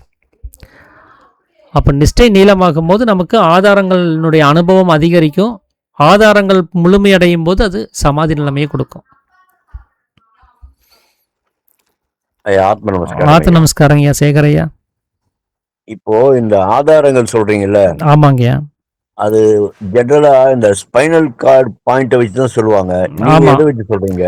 அது புருவ மத்தியத்தில் அந்த மனசு, அகங்காரம், ஜீவன் அப்படிங்கிறது 3 என்னென்ன தன்மையில் அது வேலை செஞ்சுட்டு இருக்குங்கிறத பொறுத்து வரக்கூடிய அனுபவங்கள் தான் அது. இப்போ வெளிங்கிற விஷயத்துல தான் அகங்காரம் இருக்கும், உள்ளுக்குள்ளார அகங்காரம் இருக்காது இல்லைங்களா? ஆமா. அப்போ அகங்காரம் உள்ளுக்குள்ளார வந்துருச்சுன்னு சொன்னாலே இது முதல் ஸ்டேஜ் அங்கே ஸ்டார்ட் ஆயிடுச்சுன்ட்டாங்க. அப்போ மிச்சம் 2 பேர் தான் அங்கே இருக்க போகிறாங்க, உள்ளுக்குள்ளார மனசும் ஜீவனும். இப்போ இந்த மனசு எப்படி இல்லாமல் போகுது, அதுக்கு ஒரு 2 ஸ்டேஜ் இருக்குது. அடுத்தது ஜீவன் எப்படி இல்லாமல் போகுது அப்படிங்கிறதுக்கு ஒரு 3 ஸ்டேஜ் இருக்குது. ஸோ இந்த அது இல்லாமல் ஆகக்கூடிய அந்த நிலைமையத்தான் இங்கே ஒவ்வொன்றா கவனித்து பார்த்து அதுக்கு ஒவ்வொரு பேர் வைக்கிறாங்க. அது ஸ்டெப் பை ஸ்டெப்பாக அது பாட்டுக்கு போகுது. ஆனால் இவங்க வெளியில் இருக்கிறவங்க சொல்கிறபடி அது நம்ம ஸ்பைனல் கார்ட்லேயோ இல்லை வேறு ஏதாவது வகையிலையோ அங்கே சுக்கிலமோ குண்டலினி சக்தியோ மேலே ஏறி போகிறதெல்லாம் கிடையாது. ஏன் அப்படின்னா ஆன்மீக அனுபவம் அப்படிங்கிறது உள்முகத்தை சார்ந்தது, உள்முக பயணத்தை சார்ந்தது. நாம் உள்ளே போயிட்டோம்னு சொன்னால் நமக்கு உடம்பு பற்றின கவனம் வரப்போகிறது இல்லை. உடம்புங்கிறது வெளியில் இருக்கக்கூடியது. அப்போது அனுபவம் உள்ளே இருந்துட்டு சக்கரங்கள் மட்டும் எப்படி வெளியில் இருக்க முடியும்? அந்த சக்கரத்தை அனுபவிக்கிறோன்னு சொன்னால் நாம் அனுபவிக்கக்கூடிய இடத்துலையே அந்த சக்கரங்கள் இருந்தால் தான் சாத்தியம். அதனால் உள்ளே இருக்கக்கூடிய சக்கரங்களை தான் அனுபவிக்கிறாங்க. அந்த அனுபவம் உள்ளாரே இருக்குது. அப்போ வெளியில் சக்கரங்கள் இருந்துச்சுன்னு சொன்னால் அவங்க அனுபவம் வெளிமுகமாக தான் இருந்திருக்கும். அதனால் சாமி வந்து அது அங்கெல்லாம் கிடையாது, அது உள்முகத்தில் இருக்கக்கூடியது, புருவ மத்தியத்தில் நடக்கக்கூடிய ஒரு விஷயம் அப்படிங்கிறார். ஆனால் அத்தனை ஸ்டேஜா போதானா? அப்படி கிடையாது. சாமி வந்து அதைய வந்து நமக்கு புரியணுங்கிறதுக்காக சொல்கிறார். அதில் நல்லா கவனித்து பார்த்தீங்கன்னா அதில் எல்லாத்துலேயுமே ஒரு கண்டினியூட்டி இருக்கும். இப்போ மூலாதாரங்கிறப்போ அகங்காரம் வந்து உள்ளுக்குள்ளார வருது. அப்போது அது அதனுடைய சொந்த ஸ்தானத்துக்கு வந்துருச்சுன்னு சொல்லி முதல் ஸ்டேஜை சொல்கிறாரா? 2வது ஸ்டேஜ் என்ன சொல்லுவார்னா அகங்காரம் இல்லாதனால மனசுக்கு வேலை இல்லைங்கிறார். அதோட கண்டினியூட்டியாக அப்படியே சொல்கிறார் 2வது ஸ்டேஜை. அகங்காரத்துக்கு மனசுக்கு வேலை இல்லாததுனால அது தன்னுடைய சொந்த ஸ்தானத்துக்கே போயிடுச்சுங்கிறார், சொந்த இடத்துக்கே போயிடுச்சுங்கிறார். இப்போ அது எந்த இடத்துலேருந்து எங்கே போச்சு அந்த மாதிரிலாம் கிடையாது. தான் மனதாக மாற்றம் அடைஞ்சதை இப்போ அது விட்டுருச்சு, அது ஜீவனாகவே திரும்ப மாறிடுச்சு அப்படின்னு தான் நம்ம எடுத்துக்க முடியும்.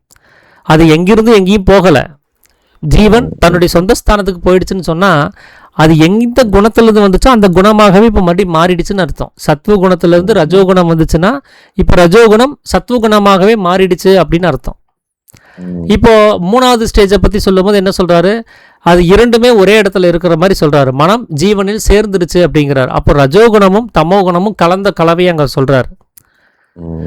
அதுக்கு அடுத்தது ஆக்னேயை பற்றி பேசும்போது என்ன சொல்கிறாருன்னா அங்கே ரஜோகுணமே இல்லை அப்படிங்கிறார், வெறும் சத்வகுணம் மட்டுமே இருக்குதுங்கிறார்.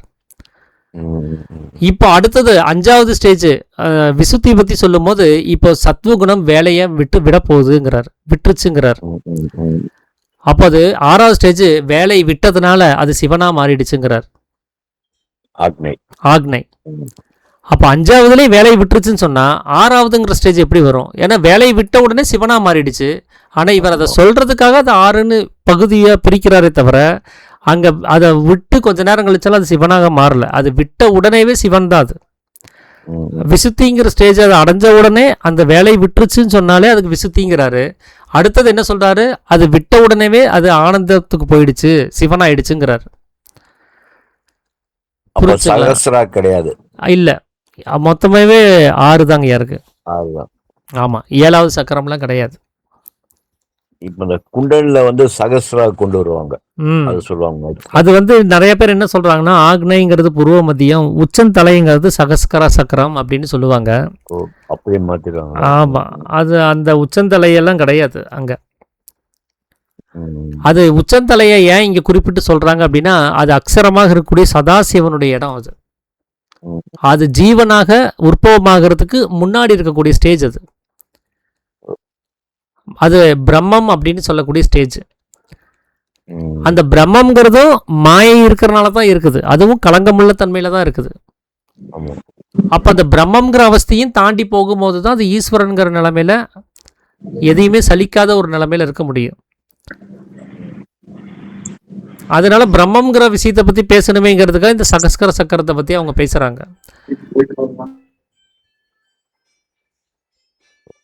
ஆனால் உண்மையிலே பிரம்மங்கிற ஒரு தனிப்பட்ட ஒரு அவஸ்தைங்கிறதே கிடையாது. அது ஈஸ்வரனுடைய களங்கம் இல்லாத தன்மையை தான் பிரம்மங்கிறதும். ஏன் இதை பிரம்மம்னு தனியாக பேச வேண்டியது இருக்குன்னா, களங்கமுள்ள தன்மை வந்ததுனால களங்கம் இல்லாத தன்மைன்னு ஒரு தனியாக ஒன்று சொல்கிறோம். அங்கே களங்கமுள்ள தன்மை இல்லைன்னா இது களங்கம் இல்லை அப்படின்னு நம்ம சொல்லவே மாட்டோம். அதனால தான் சாமி சொல்லியிருப்பாரு முதல் அத்தியாயத்தில், மாயை அப்படின்னு சொல்லக்கூடிய நிலைமை இல்லைன்னா பிரம்மம் என்ற வஸ்துவும் இல்லை அப்படின்னு சொல்லியிருப்பார். களங்கமுள்ள தன்மை வந்ததுனால இது களங்கம் இல்லை அப்படின்னு சொல்றதுக்கு பிரம்மத்தை தூக்கிட்டு வர்றோம், பிரம்மங்கிற வார்த்தையை பயன்படுத்துறோம். இல்லைன்னா அது ஆக்சுவலா ஈஸ்வரனாவே இருக்கிற நிலைமை தான். அது ஈஸ்வரனுடைய 2 நிலைமைகள் இருக்குது அப்படின்னு பேசுறதுக்காக வேண்டி பிரம்மம் மாயைன்னு பேசுறமே தவிர, ஈஸ்வரனுடைய இன்னொரு நிலைமைன்னு சொன்னா ஈஸ்வரன் மாயை அப்படின்னு பேசணும். அப்ப ஈஸ்வரனுக்கு நிகரானது மாயை அப்படின்னு அர்த்தமாயிரும் இல்லையா? ஈஸ்வரன் மாயை அப்படின்னு 2 நிலைமைகள் இருக்குதுன்னு சொன்னா அது 2 நிலைமையில இருக்கிறது ஈக்குவலண்டா மாறிடும். அது ஈஸ்வரனுக்கு எதுவுமே ஈக்குவலண்ட் இல்லை அப்படிங்கிறத தெரிவிக்கிறதுக்கு கீழே பிரம்மங்கிற வார்த்தையை யூஸ் பண்றாங்க. இந்த பிரம்மங்கிற வார்த்தையில இருக்கிற தன்மையும் ஈஸ்வரங்கிற தன்மையும் ஒன்னே தான், 2மே களங்கம் இல்லாத தன்மை தான். அது மாயை வந்ததுனால இது ஒன்று ஆட் ஆகி போச்சு பிரம்மங்கிறது, அவ்வளவுதான். அதைத்தான் சகஸ்கர சக்கரம் அப்படின்னு சொல்றாங்க. நமஸ்காரம் ஐயா. ஐயா சொல்லுங்கய்யா. ஐயா, இப்ப அண்ணாவுக்கு மேல 2 துவாரம் இருக்கு இல்லைங்கய்யா? ஆமாங்கய்யா. அந்த துவாரத்தை குதம் வழியா உள்ள போற அந்த கதிக்கு பேர் என்னங்கய்யா? உள்ள, அதாவது அண்ணாக்கு வழியா உள்ள நுழை. ஆமாங்கய்யா. அதுக்கு பேர் என்னங்கய்யா? அது தூங்கும் போதும் ஓடக்கூடிய சமீரணனும் அந்த வழியா தான் பயணிக்கும், முழிச்சிட்டு இருக்கும் போது வாயுவாக போகக்கூடியதும் அந்த வழியா தான் பயணிக்குது. ஸோ 2 நிலைமையிலையும் கதி பயணிச்சுட்டு தான் இருக்குது. அந்த கதி புருவமதியத்தை நோக்கி மேல்முகமாக போயிடுச்சு அப்படின்னு சொன்னா அதுக்கு தான் சமீரணன்னு பேர். அது வளைஞ்சு மூக்கின் வழியாக வந்துடுச்சுன்னா அதுக்கு பேர் வாயுன்னு பேர். அப்ப அந்த மூக்குக்குள்ள தான் அது 2ஆ பிரியுதே தவிர அதுக்கு முன்னாடி இருக்கக்கூடிய குதம்ங்கிற இடத்துல அந்த வாயுவானது பிரிக்கப்படுறது கிடையாது. அது ஒரே வாயுவாக தான் போயிட்டு வந்துட்டு இருக்கக்கூடியதா இருக்கும். சரிங்க, சரி, நன்றிங்க. ஆத்ம நமஸ்காரம். ஆத்ம நமஸ்காரங்க.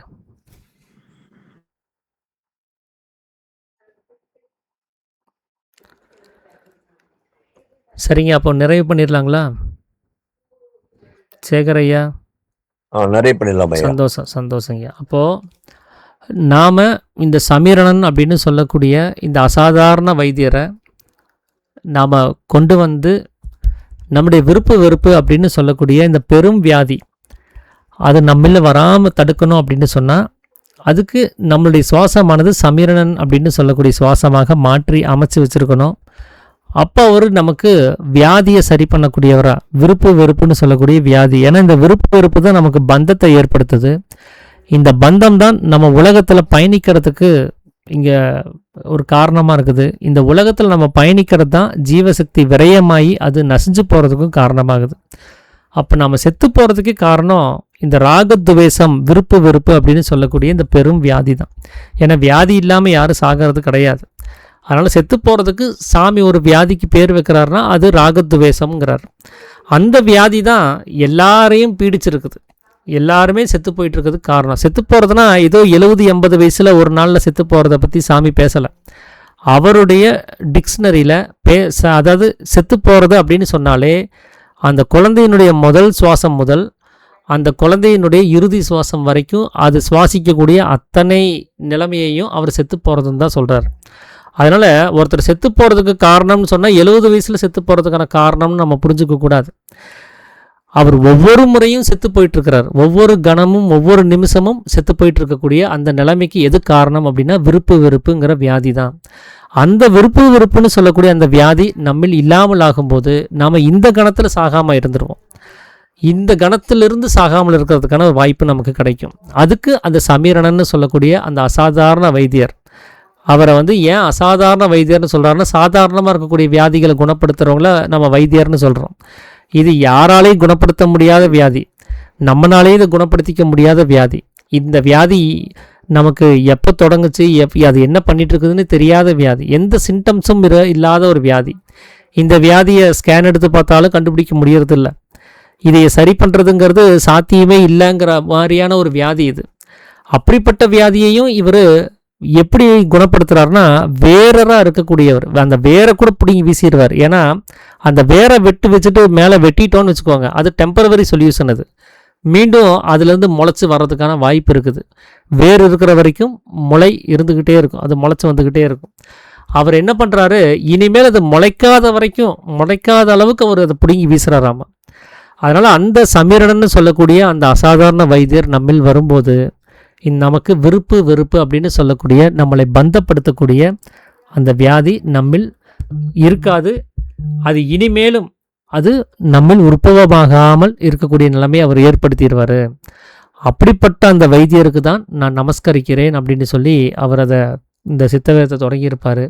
அந்த அசாதாரண வைத்தியனாக இருக்கக்கூடிய சமீரணன்னு சொல்லக்கூடிய கதியை வருவிச்சு, நான் என்னுடைய ஜீவனை நான் நேசித்து சத்தியத்துக்கு விரோதம் இல்லாமல் நான் இந்த ஜீவனை காப்பாற்றி நான் என்னுடைய உற்பத்தி ஸ்தானமாக இருக்கக்கூடிய புருவ மதியத்தில் ஜீவனை கொண்டு போய் ஐக்கியப்படுத்தி நான் மோட்சங்கிற நிலைமையை அனுபவிப்பேன், நான் ஆனந்தித்து இருப்பேன், நான் எதுலேயும் பந்தப்படாமல் இருப்பேன் அப்படின்னு சொல்லி தான் அப்படி ஒரு சத்திய வாசகத்தை கொடுத்து தான் இந்த உபதேசத்தையே நம்ம வாங்குகிறோம். நான் இன்று முதல் மனதாலும் வாக்காலும் கர்மத்தாலும் சத்தியத்துக்கு விரோதமாக யாதொன்றும் செய்ய மாட்டோம், நிரபராதியான இந்த ஆத்மாவே சாட்சி அப்படின்னு சொல்லி. ஸோ மனசால் நினச்சாலும் அது வாயுவாக சலிச்சு போகுது. அங்கே அசாதாரண வைத்தியர் வந்துட்டார்னா அந்த சலிச்சு போகிறது கிடையாது. சப்தித்தாலும் ஜீவசக்தியான வாயு சலிச்சு வெளியில் போக தான் போகுது. அதை தடுக்கணும் அப்படின்னு சொன்னாலும் சமீரணங்கிற கதி வந்தால் தான் அது முடியும். சுவாசமாக வெளியில் சலிச்சு போகும்போதும் ஜீவசக்தியான வாயு அது விரயமாகி போயிட்டு தான் இருக்குது. அது தடுக்கப்படணும் அப்படின்னு சொன்னாலும் அந்த சமீரணன்னு சொல்லக்கூடிய அசாதாரண வைத்தியர் வந்தால் தான் முடியும். அதனால் இந்த சத்தியவாகத்தை காப்பாற்றுறதுக்கே நமக்கு அந்த சமீரணன்னு சொல்லக்கூடிய அந்த அசாதாரண வைத்தியர் தேவை. அவரை எப்படி வருவிக்கிறது அப்படின்னா 4வது அத்தியாயத்தில் தான் அதை பற்றின விவரங்கள் போட்டிருப்பார். தன்னுடைய ஜீவசக்தியான வாயுவை வெளியில் விடாமல் எப்பொழுதும் சதா மேலும் கீழும் நடத்தி கொண்டே இருக்க வேண்டும். இந்த ஒரு விதத்தில் தான் ஜீவனுக்கு மேல்கதி வருதே தவிர வேறு எந்த விதத்திலும் வரப்போகிறதில்லை. எனக்குள்ளார அந்த அசாதாரண வைத்தியர் வரணும்னு சொன்னால் அவர் ஏற்கனவே இருக்கிறார், அது வாயு ரூபமாக வெளியில் சலிச்சிட்டு இருக்கிறார். அவர் அசாதாரண வைத்தியனாக அவர் இப்போ மாற்றம் அடையணும், அவ்வளோதான் நான் செய்ய வேண்டியது. அவர் அசாதாரண வைத்தியராக அவர் மாற்றமடைய செய்யணும்னு சொன்னால் நம்ம சதா அபியாசம் செய்யாமல் அது சாத்தியமில்லை அப்படிங்கிறது தான் சாமி சொல்லியிருப்பார். ஸோ நாம் இதெல்லாம் நினைவில் வச்சுருந்து நாம் கொடுத்துருக்கக்கூடிய இந்த சத்திய வாசகத்தையும் நினைவில் வச்சுருந்து அதை காப்பாற்றுறதுக்கு எப்பவும் முயற்சி பண்ணிகிட்டே இருக்கணும். நம்முடைய ஓய்வு நேரங்களாகட்டும் ஓய்வு நாட்களாகட்டும் நாம் எல்லா இடங்களிலுமே எந்த ஒரு சூழல் இருந்தாலும் சரி, நம்முடைய சுவாசமானது எப்படி வெளிமுகமாக எல்லா இடங்களிலுமே எந்த வேலை செய்யும்போது போயிட்டே இருக்குதோ, அப்பெல்லாம் இதை தடுக்க வேண்டிய நிலைமையில் நாம் உள்கதியிலேயே இருக்கணும், மேலும் கீழும் நடத்திக்கிட்டே இருக்கணும். அப்போ தான் நமக்கு இந்த கதியானது மாற்றமடையும். அதுக்கான ஒரு முயற்சியை நம்ம எல்லாரும் செய்யணும் அப்படிங்கிறதையும் நான் எல்லாத்துக்கும் நினைவுபடுத்திக்கணும்னு நினைக்கிறேன். அனைவருக்கும் ஆத்த நமஸ்காரம் ஐயா. அனைவருக்கும் ஐயா. அனைவருக்கும் நமஸ்காரம் ஐயா. ஐயா, சொல்லுங்க நாகராஜன் ஐயா. அந்த அசாதாரண வைத்தியரை கண்டுபிடிச்ச எங்களுக்கு எல்லாம் சொன்னதுக்கு ரொம்ப நன்றிங்கய்யா. அது அப்பாவுனுடைய இதுதாங்கய்யா, அது ஒன்றும் பிரச்சனை இல்லை. இருந்தாலும் நீங்க கண்டுபிடிச்சு சொல்லிக்கிறீங்கல்ல, சித்த வேதத்தில் அப்படியே இருக்கக்கூடிய படிச்சு போறவங்க தான் நீங்க அதுலயே ஊறி போய் கரெக்டா கண்டுபிடிச்சிருக்கீங்க வேற. ரொம்ப நன்றிங்கய்யா. சந்தோஷங்கய்யா, சந்தோஷம். ஆத்ம நமஸ்காரம். ஆத்த நமஸ்காரங்கய்யா. ஆத்த நமஸ்காரம். அனைவருக்கும் ஆத்ம நமஸ்காரம். நன்றி ஐயா. எல்லோருக்கும் ஆத்ம